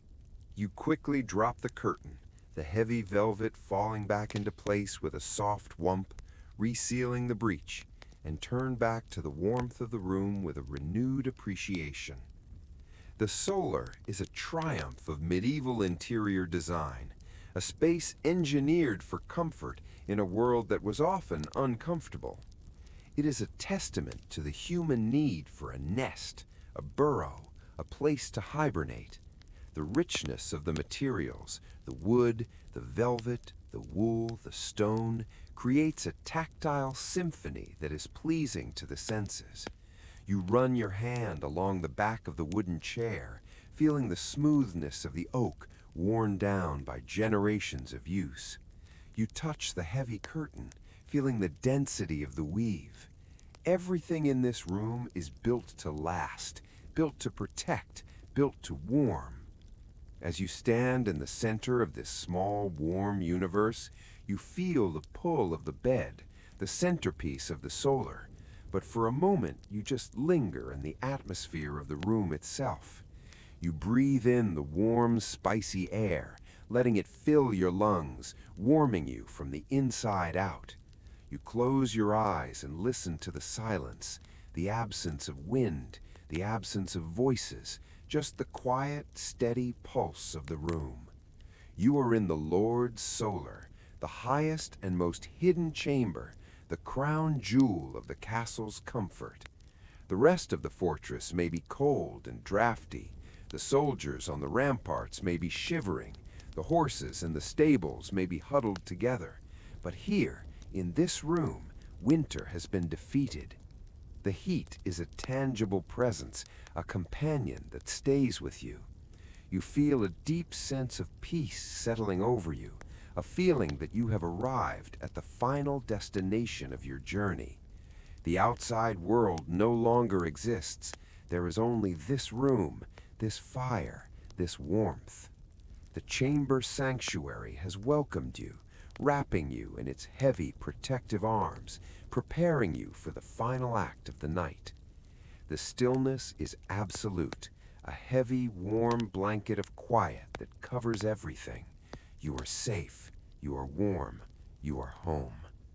The solar waits for you to sleep, a silent guardian that will hold the heat and the safety until the sun rises again. You feel your eyelids drooping, the heaviness of sleep pulling at you, the warm air acting like a spell that you cannot resist. It is time to move to the bed, to the heart of the sanctuary, but the room itself has already done the work of lulling you halfway to dreams. Standing in the center of the Lord's solar, surrounded by the woven walls and the scent of crushed herbs, your eyes finally come to rest upon the true masterpiece of the chamber, the ultimate destination of your nightly journey, which is the great four-poster bed. To call it merely a piece of furniture would be a vast understatement, for in the medieval world, the bed is a piece of architecture, a structure as imposing and significant as a small chapel or a ship, designed to be a fortress within a fortress. It rises from the sea of rush matting like an island of dark polished oak, a massive, towering construction that dominates the room with its sheer size and presence. The four great posts, hewn from the heartwood of ancient trees, reach up towards the ceiling like the trunks of the forest, thick and solid, carved with intricate patterns of vines, leaves, and guardian beasts that spiral upwards in the firelight. These posts support a heavy wooden roof known as the tester, a solid canopy that hangs over the sleeper like a protective sky, shielding you not only from the drafts that might circulate near the high ceiling, but also from any dust or debris that might fall from the rafters above. This wooden ceiling creates an intimate, enclosed volume of space, lowering the effective height of the room to just a few feet above your head, instantly making the sleeping area feel more contained and manageable. But the true magic of this fortress bed lies in its walls, which are not made of stone or wood, but of the thickest, heaviest fabrics imaginable. Cascading down from the tester on all four sides are curtains of rich velvet, wool, or heavy brocade, gathered in deep, luxurious folds that pool on the floor, effectively sealing the bed off from the rest of the room. As you approach the bed, you reach out to touch these curtains, feeling the incredible weight and density of the material, which is often lined with a second layer of linen or wool to double its insulating power. This is the last line of defense against the winter, a barrier that is soft to the touch but impenetrable to the cold. You can imagine the ritual of preparing this bed for the night, a process that transforms it into a private, airtight capsule. You grasp the edge of the heavy velvet curtain, the fabric cool and smooth against your palm, and you pull it aside to reveal the sanctuary within. The metal rings slide along the iron rod with a soft, rhythmic sh-clack sound, a noise that signals the closing of the day. Stepping inside the boundary of the curtains is like stepping into a different dimension, a small, secret world where the laws of the outer castle do not apply. Once you are inside, you let the curtain fall back into place, overlapping the edges to ensure there are no gaps, and suddenly the room outside disappears. The firelight is reduced to a faint, warm glow, filtering through the heavy fabric, turning the interior of the bed into a twilight cave of comfort. The acoustics change instantly, the heavy drapes absorbing every sound, creating a silence so deep and profound that you can hear the slow, steady rhythm of your own breathing. You are now inside the fortress within a fortress, a space that is perhaps only 6 feet wide and 8 feet long, but which contains everything you need for survival and comfort. This enclosed space works on a simple but brilliant principle of physics, capturing the body heat generated by the sleeper and trapping it within the curtains, creating a microclimate that can be significantly warmer than the rest of the room. It is essentially a tent pitched inside a house, a luxurious, velvet-walled camping site where the heat is hoarded like gold. The feeling of enclosure is primal and deeply satisfying, triggering a sense of safety that goes back to our earliest ancestors hiding in caves, a feeling that nothing can see you, nothing can reach you, and nothing can harm you. The world has been shut out, physically and visually. There are no shadows from the fire to distract you, no drafts to tickle your neck, just the soft, warm darkness of the bed. You look up at the underside of the wooden canopy, perhaps seeing faint carvings of stars or angels, or perhaps just the comforting, solid grain of the oak, knowing that you are covered and protected from all sides. The bed feels solid beneath you, a massive platform that does not creak or sway, grounded and permanent. The space feels cozy and small, a sharp contrast to the vast open spaces of the castle's great hall where the wind swept battlements. Here, everything is close, everything is within reach. You can feel the stillness of the air inside the curtains, air that is waiting to be warmed by your presence, air that is not moving or circulating, but sitting heavy and still. It is a space designed for hibernation, for long, uninterrupted hours of rest. The curtains act as a filter for the world, stripping away the noise, the light, and the cold, leaving only the essence of comfort. You can imagine the deep sense of relief that a medieval lord or lady would feel when the final curtain was drawn, the knowledge that they had successfully navigated the day and survived the cold, and were now safely ensconced in their warm cocoon. The bed becomes a universe unto itself, a place where dreams can unfold without interference. The heavy fabric seems to hold the silence, pressing it gently against you. If you were to lie back, you would feel the psychological weight of the curtains protecting you, a barrier that separates the sleeping self from the waking world. It is a womb-like environment, dark, warm, and soft, designed to facilitate the transition from consciousness to sleep.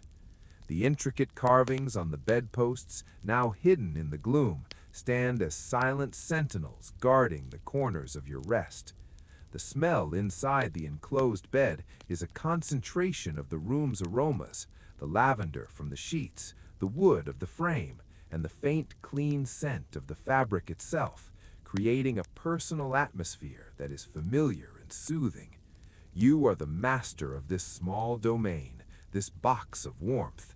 The drafts that whistle through the corridors and rattle the shutters are miles away now, unable to penetrate the double defenses of the stone walls and the velvet curtains. You are suspended in a bubble of safety. The fortress within a fortress concept is not just a metaphor, it is a literal description of the layered defense against the winter. The castle protects the solar protects the bed, and the curtains protect you. It is a nesting doll of warmth, each layer getting softer and warmer as you go deeper. The heavy drapes create a sense of privacy that is rare in a busy castle, a place where you can be truly alone with your thoughts. The darkness is absolute and restful, a darkness that feels thick and velvety, not empty and cold. You feel a desire to curl up, to embrace the smallness of the space, to let the warmth build up around you. The four-poster bed is the ultimate expression of the medieval desire for comfort, a rejection of the harsh environment in favor of a manufactured paradise of soft textiles and still air. It is a machine for sleeping, engineered to defeat the freeze. As you lie there in your imagination, you can feel the temperature rising slowly, your body heat filling the small volume of the tent, turning it into a toaster-warm haven.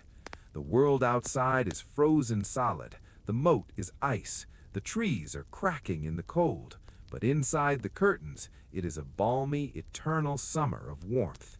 You feel a deep gratitude for the heavy wool, for the solid oak, and for the vision of the craftsman who built this sanctuary.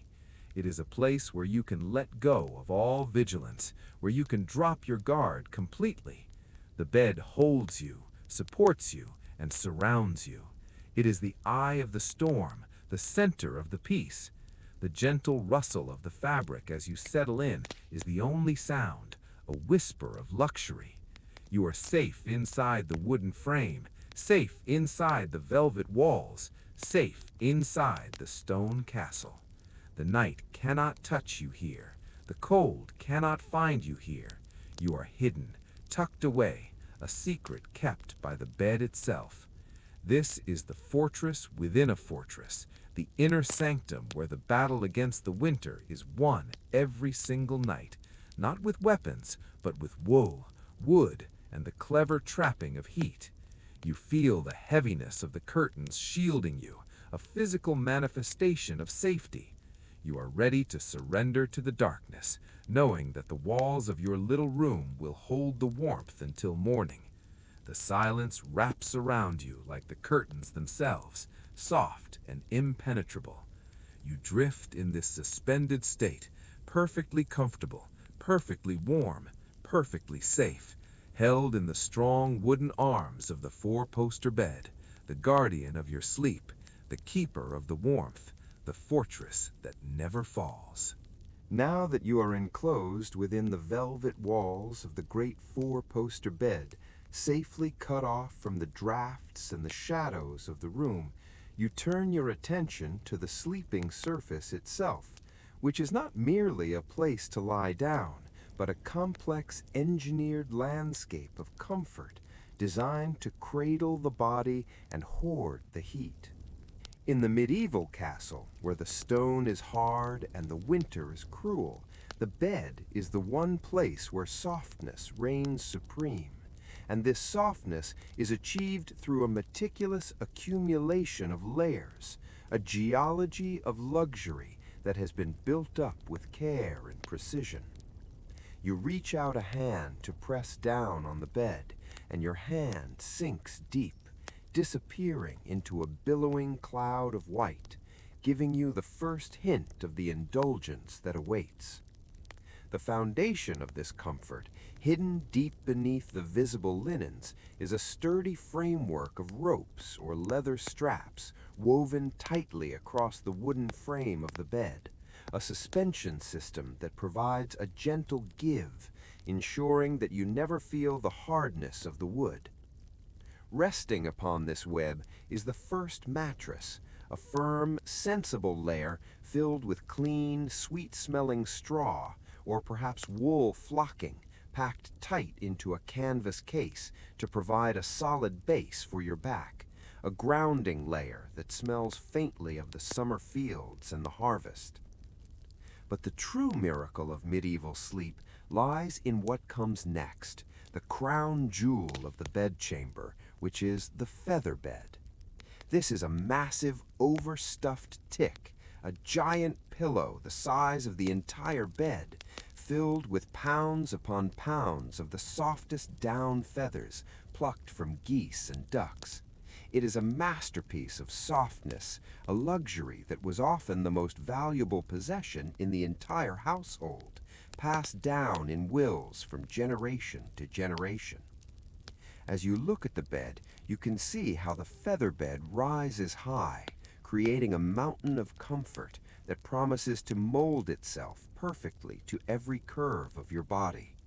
The servants would have spent time earlier in the day pummeling and fluffing this mattress, using long wooden poles to beat air into the feathers, ensuring that it is lofted to its maximum height, a cloud waiting to receive you.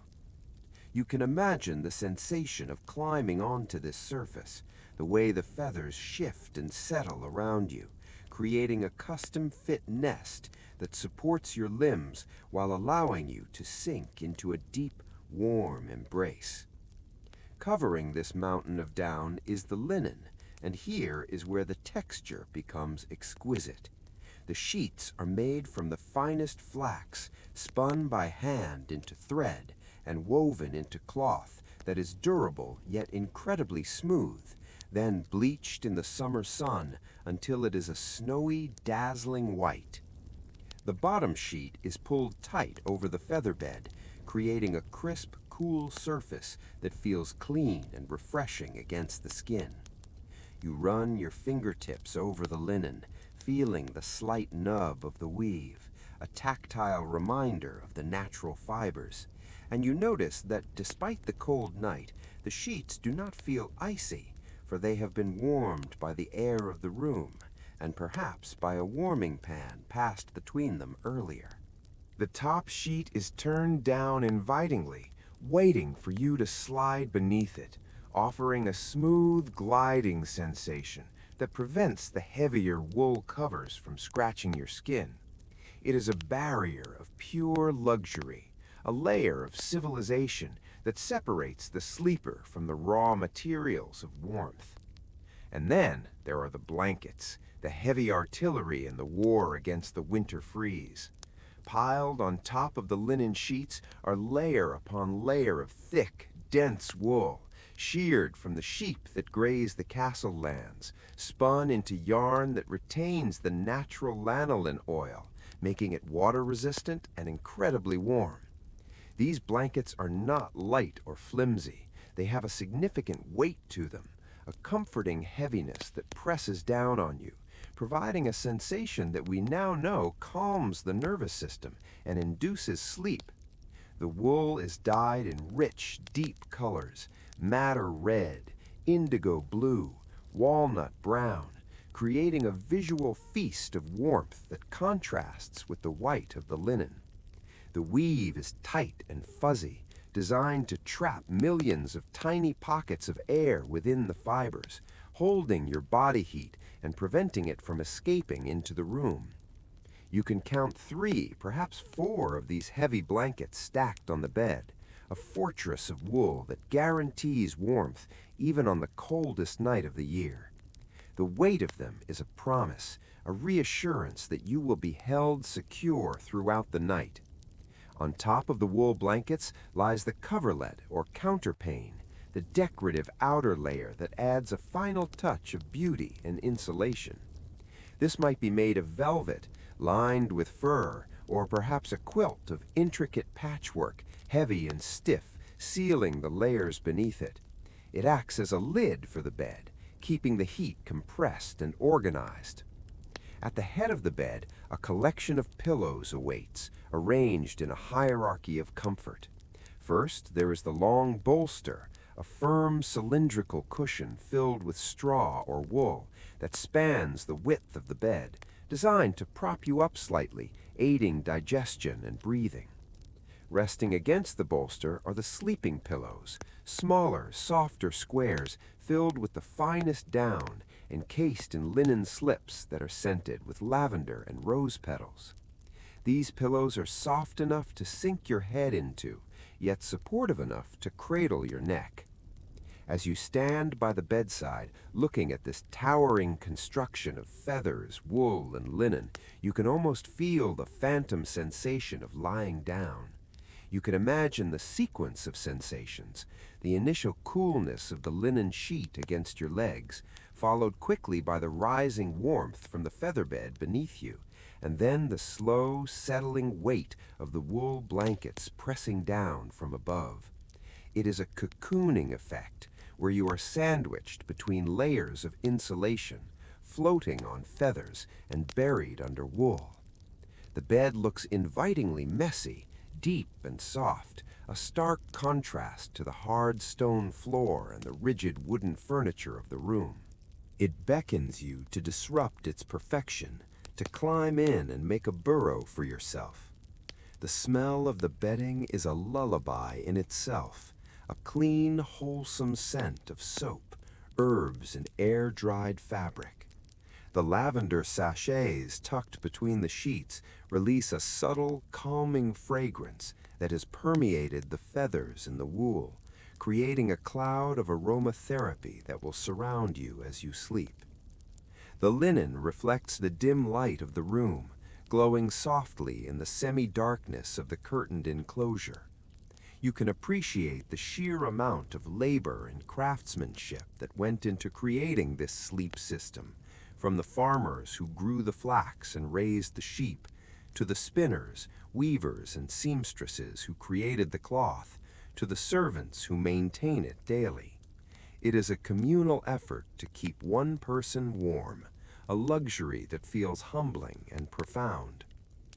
The height of the bed is such that you might need a small wooden step or stool to climb into it, further emphasizing the idea that you are ascending to a higher plane of comfort, leaving the ground level behind. Once up there, amidst the layers, you are effectively stranded on an island of softness, disconnected from the cold earth. The way the featherbed puffs up around the pillows creates a visual invitation to rest your head, to let the tension of the neck and shoulders dissolve into the down. The interplay of textures is crucial: the crispness of the linen, the scratchy warmth of the wool, the sleekness of the velvet coverlet, the yielding softness of the feathers. Your skin craves this variety, this richness of touch. The air trapped between the layers of wool warms up quickly once you're inside, creating a personal furnace that runs on your own metabolic heat. The deeper you bury yourself in these layers, the further away the winter seems. You can imagine pulling the sheet and blankets up to your chin or even over your ears, creating a tunnel of warmth where only your nose is exposed to the cooler air of the bedroom. The silence of the feathers, which make no noise as they compress, adds to the peacefulness. The wool dampens sound, muffling your movements. It is a sensory deprivation tank made of natural materials. The bed is a landscape that shifts and changes with you, the feathers migrating to fill the hollow of your back, the blankets draping over your hips, the pillows hugging your head. It is a living, responsive environment. As you prepare to enter this domain, you know that the cold has no chance here. The frost may bite at the window panes, the wind may howl around the towers, but inside the layers of luxury, it is a sanctuary of eternal warmth. The anticipation of the weight of the covers is almost as pleasurable as the feeling itself, a foreknowledge of the deep pressure that will soothe your weary muscles. You are ready to become part of the bed, to add your own warmth to the mix, to surrender to the overwhelming softness of the feathers, wool, and linen. The bed waits, patient and massive, a monument to rest, a vessel of dreams, ready to carry you through the long, dark medieval night in absolute comfort.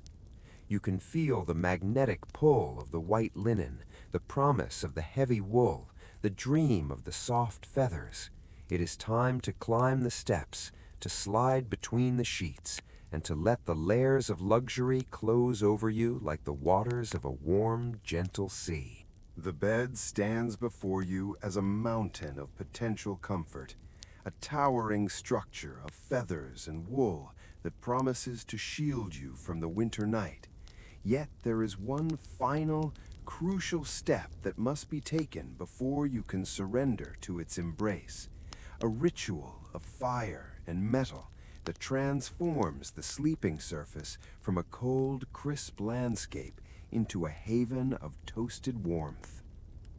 In the depths of a medieval winter, even the finest linen sheets can feel like ice against the skin, holding the chill of the room within their fibers, a shock that could wake the senses just when they need to be lulled.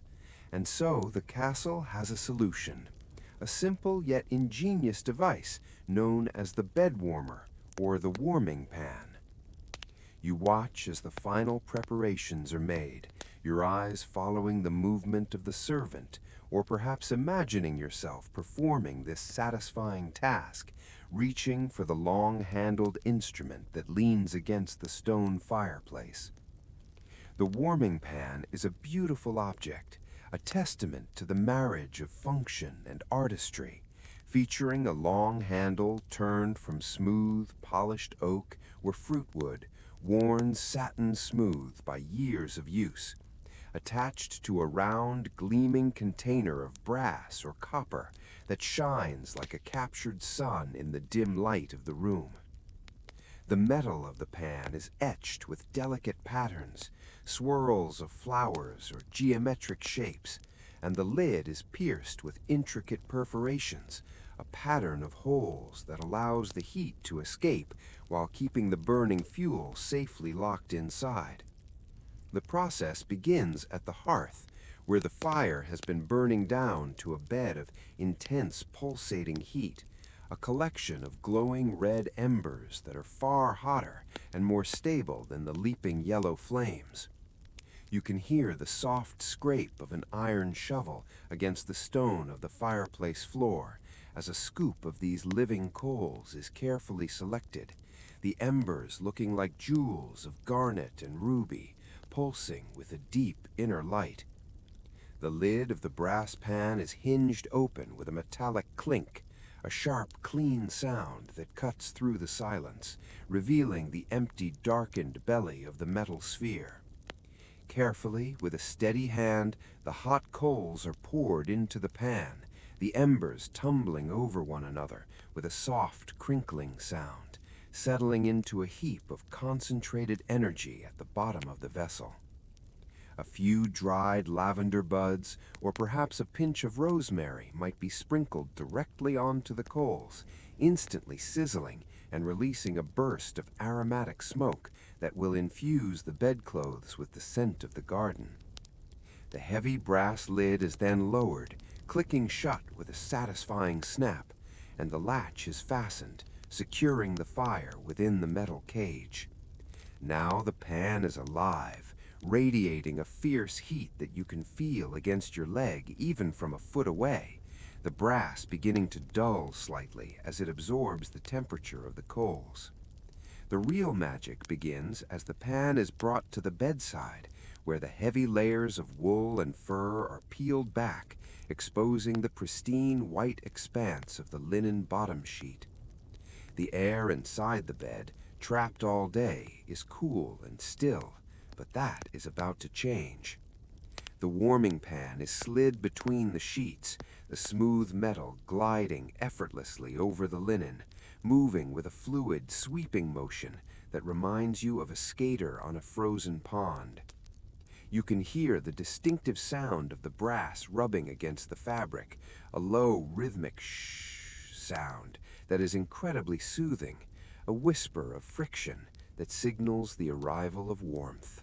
The person wielding the pan moves it methodically, starting at the foot of the bed where your cold feet will soon seek refuge, holding it there for a moment to let the heat soak deep into the mattress.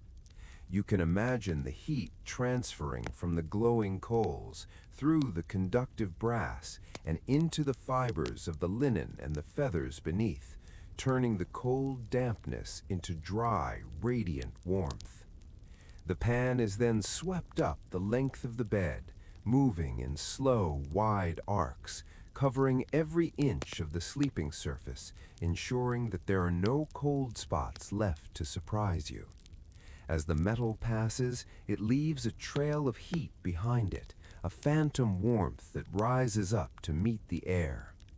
The smell is intoxicating, a unique fragrance of hot iron, toasted flax, and the released oils of the lavender, a scent that is the very definition of cozy, smelling like fresh laundry that has been baked by the sun, even though it is the dead of winter. The heat does more than just warm the surface. It penetrates the featherbed below, fluffing the down as the air inside expands, making the mattress feel even softer and more lofted. The steam from the slight dampness of the room rises faintly from the sheets, vanishing instantly, leaving the bedding crisp and dry. The sound of the pan moving is hypnotic, a repetitive domestic percussion that speaks of care and safety. It is a visual and auditory ASMR experience, the glint of the firelight reflecting off the moving brass, the soft rustle of the heavy blankets being lifted and dropped, the clinking of the handle. You watch the hump of the pan moving under the covers like a burrowing animal, chasing away the invisible frost.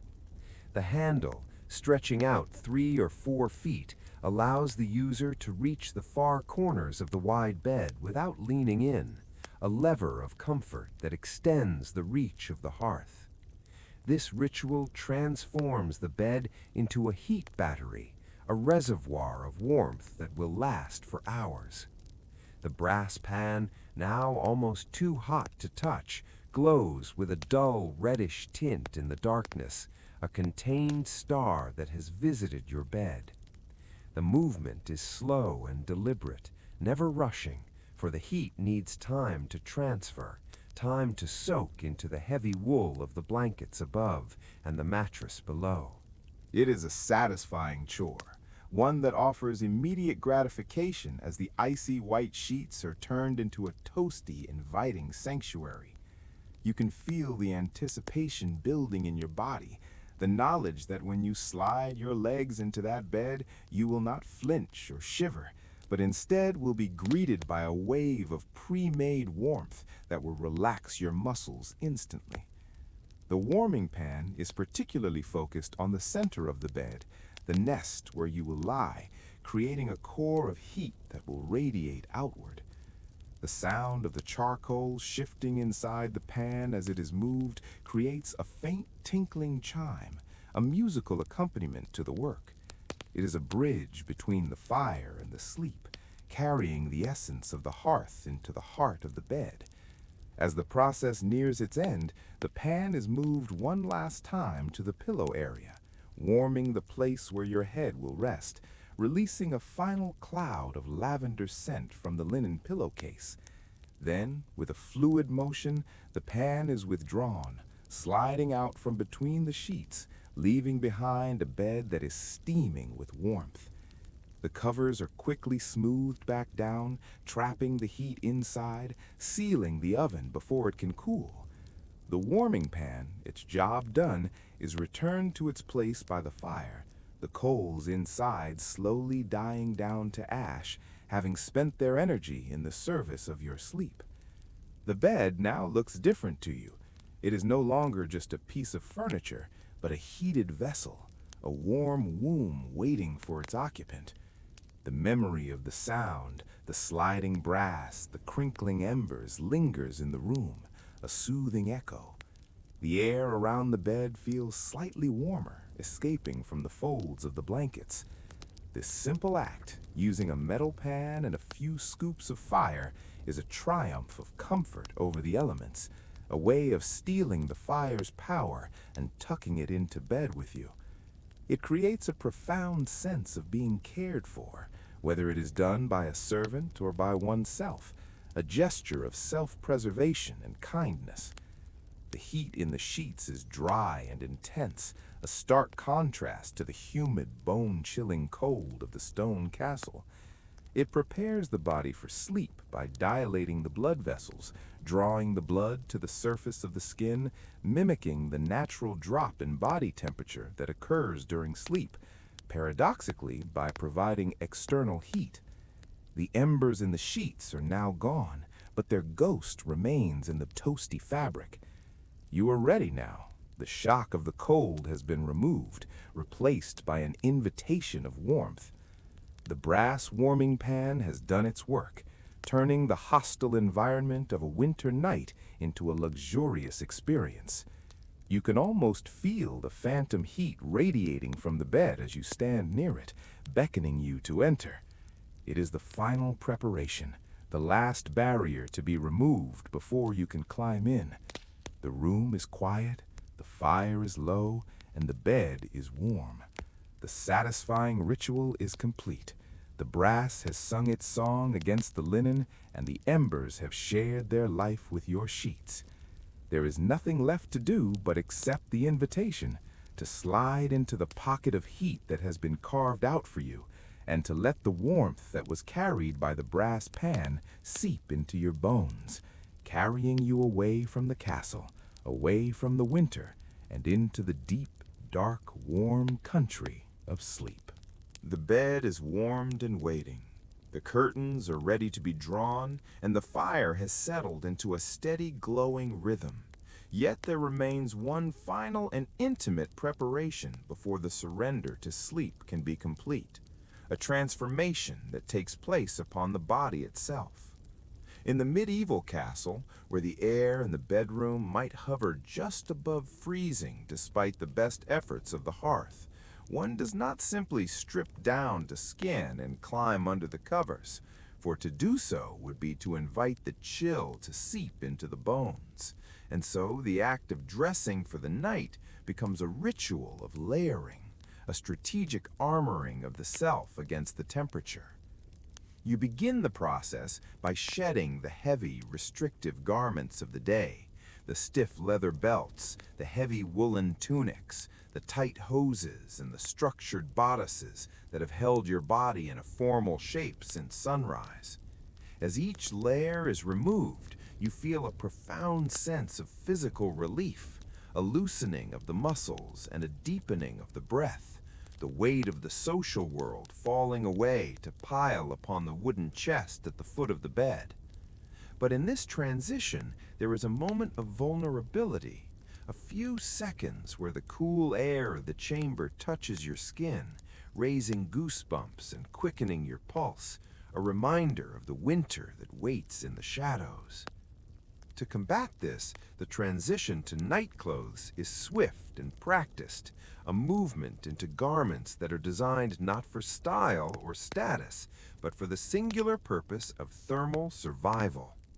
The foundation of this nightly uniform is the chemise or the nightshirt, a long flowing garment made of the finest linen grown in the fields of flax and softened by countless washings until it feels like water against the skin. You pull this gown over your head and it falls around you in a loose, billowing cloud, reaching all the way down to your ankles, trapping a layer of air between the fabric and your body that will soon warm up to match your own temperature. The linen is breathable yet insulating, a fabric that has been used for thousands of years to regulate the body's climate, and as it settles against you, it feels crisp and clean, a fresh start for the night. The sleeves are long and wide, covering your arms completely, perhaps gathering at the wrist with a soft ribbon to prevent drafts from creeping up your arms while you sleep.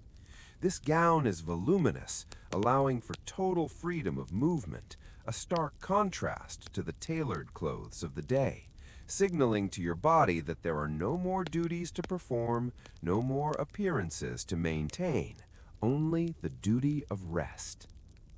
But in a castle that feels like a stone refrigerator, a single layer of linen is rarely enough, and so over this base layer you might don a heavier robe or a bedgown made of soft, brushed wool or flannel. This outer garment adds a significant weight, a comforting pressure that mimics the feeling of being hugged, helping to calm the nervous system. The wool is thick and fuzzy, trapping even more heat, creating a personal microclimate that you carry with you as you move about the room. You fasten the robe with a simple sash, pulling it tight to seal in the warmth, feeling the texture of the fabric against your palms, a texture that speaks of sheep on the hills and the natural warmth of the animal world. Yet the most critical vulnerability of the sleeper lies not in the torso, but in the extremities, for the head and the feet are the chimneys through which the body's heat seeks to escape. To leave the head uncovered in a medieval winter would be a folly, and so you reach for the nightcap, an item that is as essential to sleep as the pillow itself. The nightcap is a marvel of practical design, often made of double-layered linen or knitted wool, shaped to fit the skull closely without being tight. You pull the cap down over your hair, feeling it cover your forehead and, most importantly, your ears, muffling the sounds of the room slightly, turning the crackle of the fire into a distant, soothing hum. Some caps are simple skull caps, while others are elaborate hoods with long tails or liripipes that can be wrapped around the neck like a scarf for added warmth. There is a deep psychological comfort in putting on the nightcap, a feeling of being capped off or sealed against the elements. It prevents the heat from rising off your scalp and vanishing into the cold air of the canopy, keeping your thoughts warm and your dreams secure.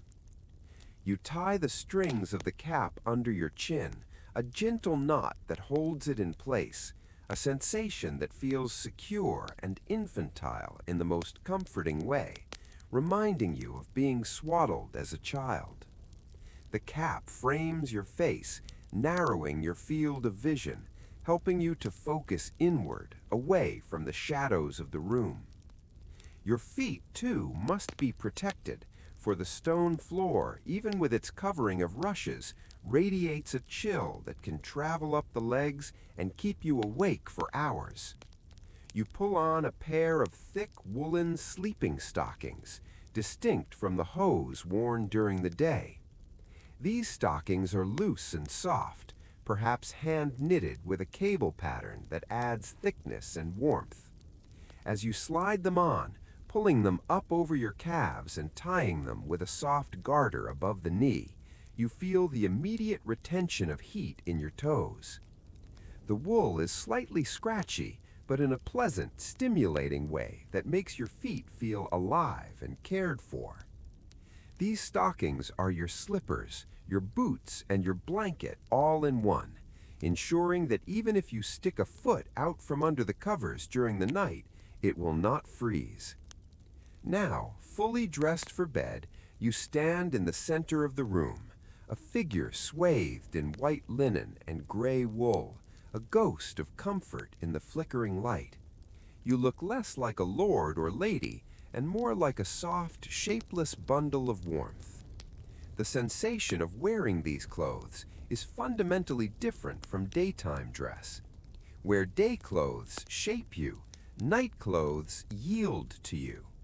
The weight of the gown pulls gently on your shoulders. The cap hugs your head. The stockings squeeze your feet. You are encased in a suit of armor made of fabric, designed to fight a war against the cold.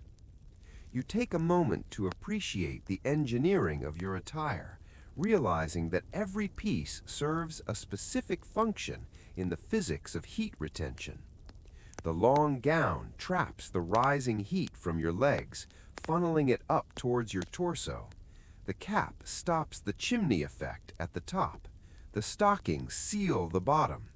You are a self-contained heating unit, independent of the fire. The air inside your gown begins to warm up, creating a boundary layer that separates you from the room. It is a feeling of being self-sufficient, of carrying your home on your back. The fabric moves with you, rustling softly as you walk towards the bed, a sound that is quieter than the rustle of silk or taffeta, a muted, sleepy sound. Even the color of the night clothes, typically undyed white or natural beige, adds to the sense of calm, a visual palette cleanser that removes the bright colors of heraldry and court life. You feel a sense of purity and simplicity, a return to the basics of human existence. The act of dressing for bed is a slow shedding of the ego, a removal of the external identity, leaving only the human animal seeking warmth.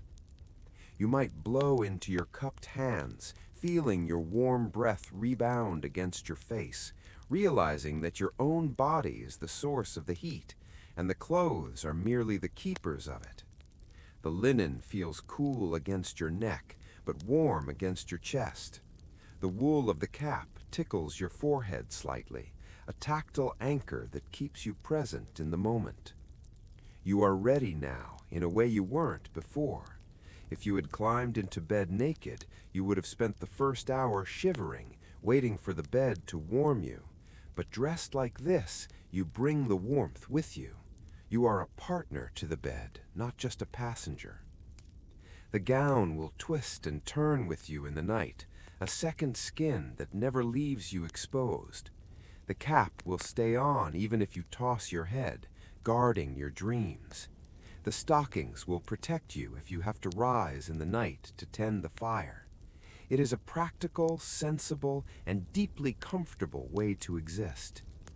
You feel a heaviness in your limbs, not just from fatigue, but from the added weight of the layers, a drag that pulls you down towards the horizontal.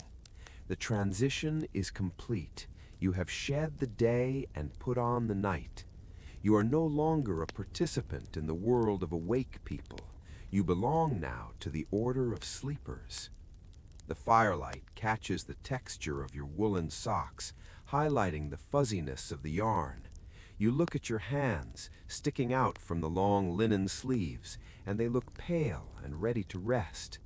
The room feels slightly colder now that you are standing still, urging you to make that final move towards the bed. But you pause for one last second to enjoy the feeling of being bundled up, the feeling of being prepared. It is a cozy, secure sensation, like being a bird puffing up its feathers against the wind. You are insulated, wrapped, and covered. The cold stone walls of the castle can do nothing to you now. You are protected by the wisdom of the ages, by the simple, effective technology of linen and wool. You take a deep breath, the air cool in your nose, but your body warm under the gown, and you take the first step towards the waiting for poster. The soft rustle of your hem dragging on the rushes, the only sound in the silent waiting room. You are dressed in your warm layers of linen and wool, standing at the edge of the great bed with the brass warming pan having done its work. But as you prepare to climb into the sanctuary of the feathers, you become aware that you are not alone in this chamber. For in the medieval world, solitude was a rare state, and warmth was a communal treasure to be shared and hoarded. The room around you is alive, filled with the gentle, rhythmic presence of other living beings who have gathered here for the same purpose, to survive the long winter night by pooling the heat of their bodies against the encroaching cold. In the corners of the room and clustered near the dying embers of the hearth, you can see the shapes of the castle's most loyal guardians and most effective heaters, the great hounds that are an inseparable part of noble life. These are not the small, delicate lapdogs of a later age, but massive, powerful creatures, Irish wolfhounds, Scottish deerhounds, and heavy mastiffs, dogs that were bred to hunt wolves and stags in the wild forests, but who now serve a different function as living radiators. You watch as one of the great greyhounds, a sleek creature of muscle and velvet fur, rises from the rushes, stretches its long spine in a slow, languid arch, and pads silently across the floor to curl up on the thick sheepskin rug right beside your bed.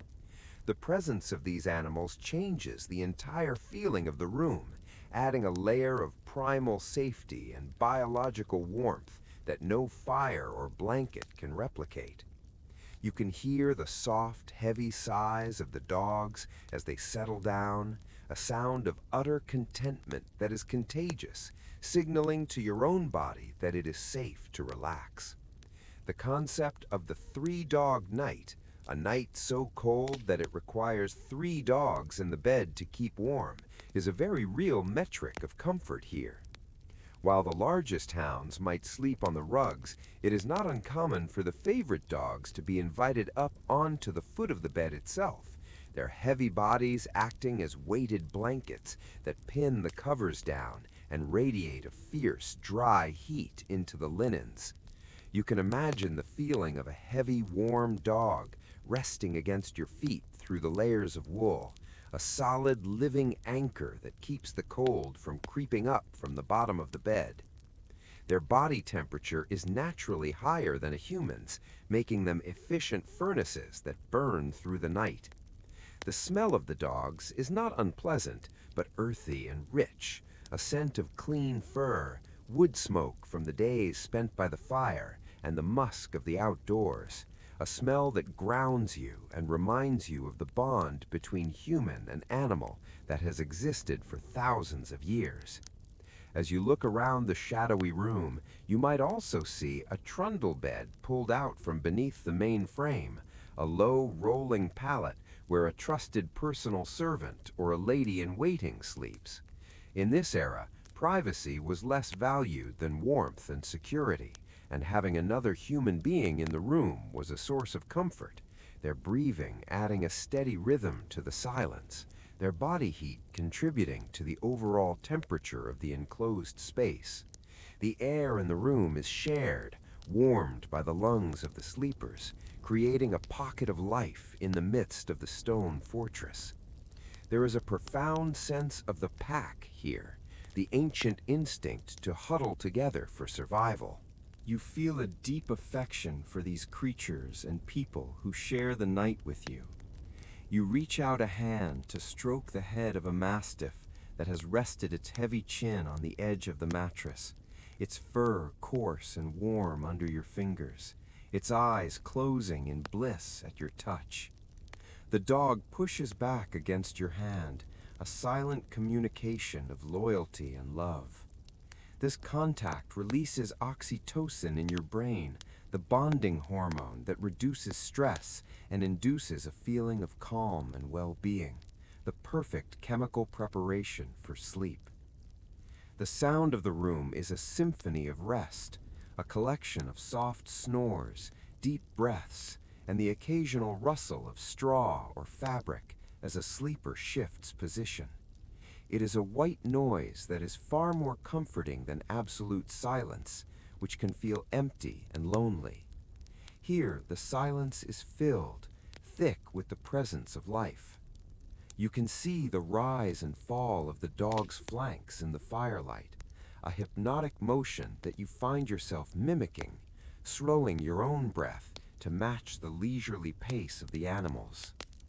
The heat they generate is a living heat, moist and organic, different from the dry heat of the fire or the warming pan. It feels more personal, a gift of warmth given freely by creatures that ask for nothing but a place to rest.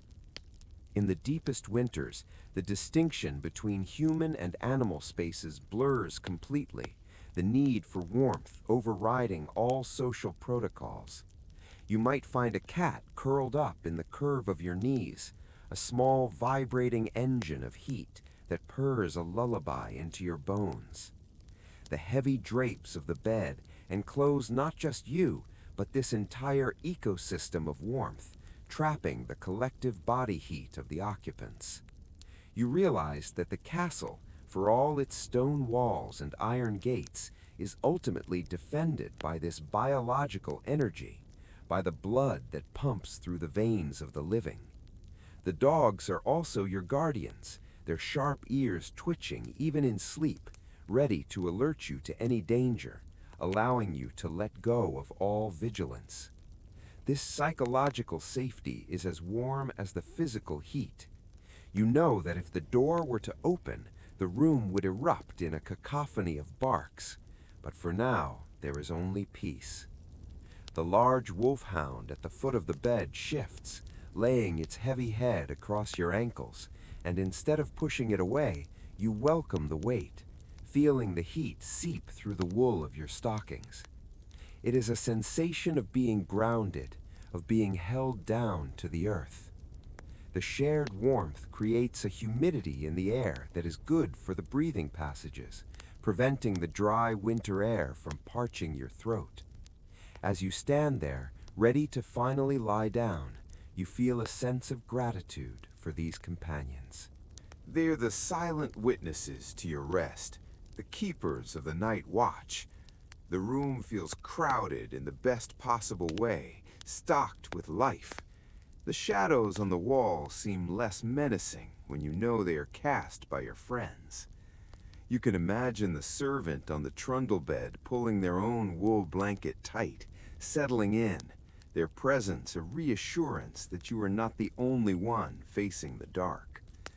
The living heat is a renewable resource, a fire that does not need logs, a warmth that renews itself with every beat of the heart. It is the oldest form of heating known to man, the simple act of bodies pressing against bodies. The contrast between the freezing blizzard outside, where solitary creatures die in the snow, and this warm communal chamber is stark and beautiful. You are part of a huddle, a cluster of life that defies the season. The dogs dream, their paws twitching as they chase phantom rabbits through endless summer fields, and their dreams seem to fill the room with a positive energy. You are ready to join them in that chase, to join the collective unconscious of the sleeping household. The atmosphere is heavy with drowsiness, a contagious lethargy that spreads from the dogs to you. You feel your eyelids growing heavy, your body yearning to become horizontal, to join the pile of warmth. The loyalty of the hounds is a warm blanket for the soul, a comfort that goes beyond the physical. You know that as long as they are here, you are safe and you are warm. The room breathes as one organism, a slow, steady inhalation and exhalation that rocks you gently. You are stepping into a circle of trust, a circle of warmth. The cold stone floor is forgotten, The drafts are forgotten. There is only the soft fur, the warm breath, and the steady hearts of your companions. You gently step over the sleeping form of a spaniel, careful not to disturb its rest, and move towards your place in the center of this warm kingdom. The living heat awaits you, a primitive, perfect solution to the medieval winter. You are not just going to sleep, you are joining the pack, returning to the fold, finding your place in the warm, beating heart of the castle night. The connection you feel to these animals is profound, a silent understanding that you are all in this together, sharing the warmth to survive the night. It is a beautiful, comforting thought to carry with you as you prepare for the final descent into dreams, surrounded by the living, breathing, loving heat of the household. You have finally arrived at the destination of your long journey through the winter night, having navigated the frozen landscape, the drafty corridors, and the layers of preparation to reach this precise moment of absolute stillness. You are now ensconced within the fortress of the four-poster bed, buried deep beneath the mountains of wool and fur, resting on the cloud of feathers that has accepted the shape of your body and holds you suspended in a state of weightless grace. The heavy velvet curtains have been drawn tight around you, sealing you into a private capsule of warmth where the air is still and thick with the scent of lavender and sleep. You lie on your back, staring up into the dark canopy of the bed, feeling the incredible grounding weight of the covers pressing down on you, a physical sensation that signals to your nervous system that you are safe, you are held, and you are protected.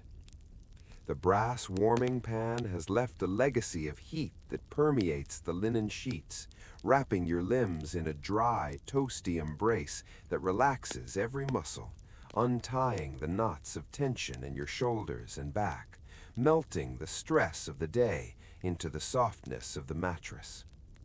Outside this velvet tent, the room has grown quiet. The servants have departed. The world has stopped moving. The only light that penetrates your sanctuary is a faint, dying glow from the hearth across the room, filtering through the heavy fabric of the curtains to create a soft amber twilight that is barely there, just enough to remind you that the fire is still keeping watch. You can hear the fire settling down for the night, the occasional soft clink of a cooling ember or the gentle shift of a log falling into the ash, sounds that are not disruptions, but rather the heartbeat of the room, rhythmic and reassuring. The wind outside the castle walls has become a distant memory, a muffled hum that emphasizes the thickness of the stone that stands between you and the storm. You are safe inside the stone, encased in walls that have stood for centuries and will stand for centuries more. A tiny, warm spark of life hidden deep within the geode of the castle. The cold of the winter is now nothing more than a concept, an idea that exists far away from this reality of warmth. You feel a profound sense of connection to the history of this place, realizing that you are sleeping exactly as kings and queens slept hundreds of years ago, finding the same comfort in the same simple things, the wool, the fire, and the stone. This thought is comforting, anchoring you in a timeline of rest that stretches back through the ages. You wiggle your toes, finding a pocket of intense warmth at the foot of the bed where the stone bottle or the dog has left its heat, and a wave of pleasure washes over you. Your breathing slows down, becoming deep and rhythmic, matching the slow, steady pulse of the sleeping household. The heavy nightgown and cap you are wearing feel like a second skin, soft and familiar. You feel the boundaries of your body beginning to blur, the distinction between your skin and the sheets dissolving as you sink deeper into the feather bed. It is a feeling of dissolving into the bed, of becoming one with the warmth. The silence in the room is heavy and velvet, a silence that wraps around your ears and hushes your thoughts. There is nothing left to do, nothing left to worry about, no tasks remaining. The castle is locked, the drawbridge is up, the guards are at their posts, and the dogs are asleep on the rugs. You are free to let go. You close your eyes, and the amber twilight of the room is replaced by the warm, dark screen of your eyelids. You watch the phantom colors of the fire dancing in the darkness of your mind, slow swirls of orange and gold that spin you gently down toward sleep. The weight of the blankets feels like a hug that never ends, a constant, steady pressure that makes you feel small and safe. You drift in the space between waking and sleeping, a hypnagogic state where thoughts turn into dreams and then dissolve like smoke. You imagine the stone walls of the castle glowing with the stored heat of the day, protecting you like a shell. You are a seed sleeping deep within the earth, waiting for the spring, but perfectly content in the winter. The air you breathe is warm and clean, filtered by the curtains, filling your lungs with peace.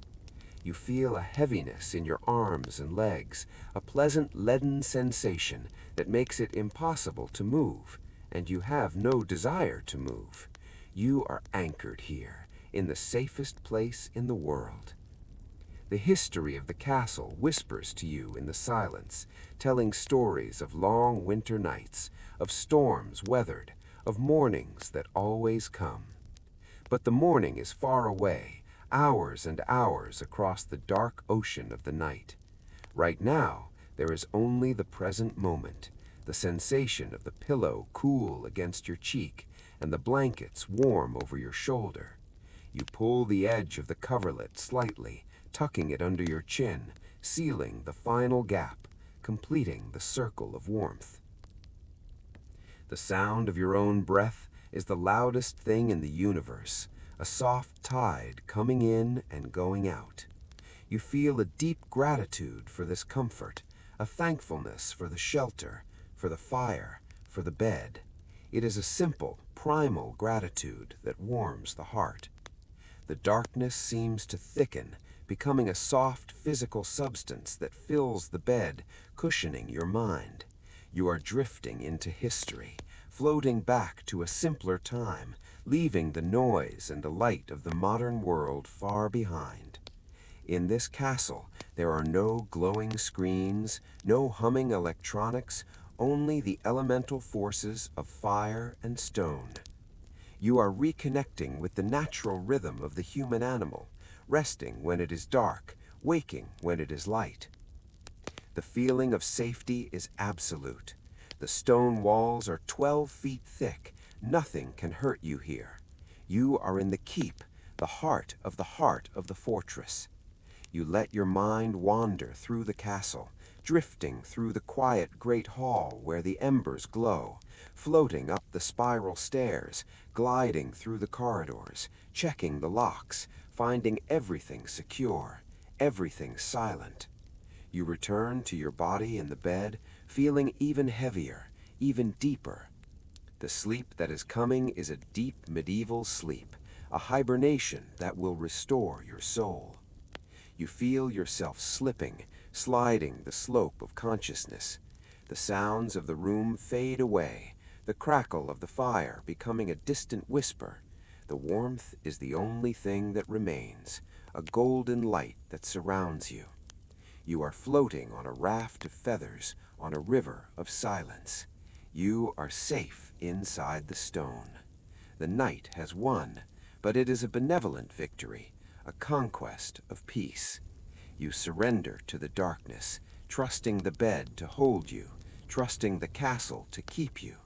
The last thought that crosses your mind is a feeling of perfect, total comfort, a realization that you have never been this warm, this safe, this relaxed. The winter siege is over for you. You have escaped into the sanctuary of dreams. You drift and drift and drift, carried away by the current of sleep, sinking into the soft, warm, dark history of the night. Good night.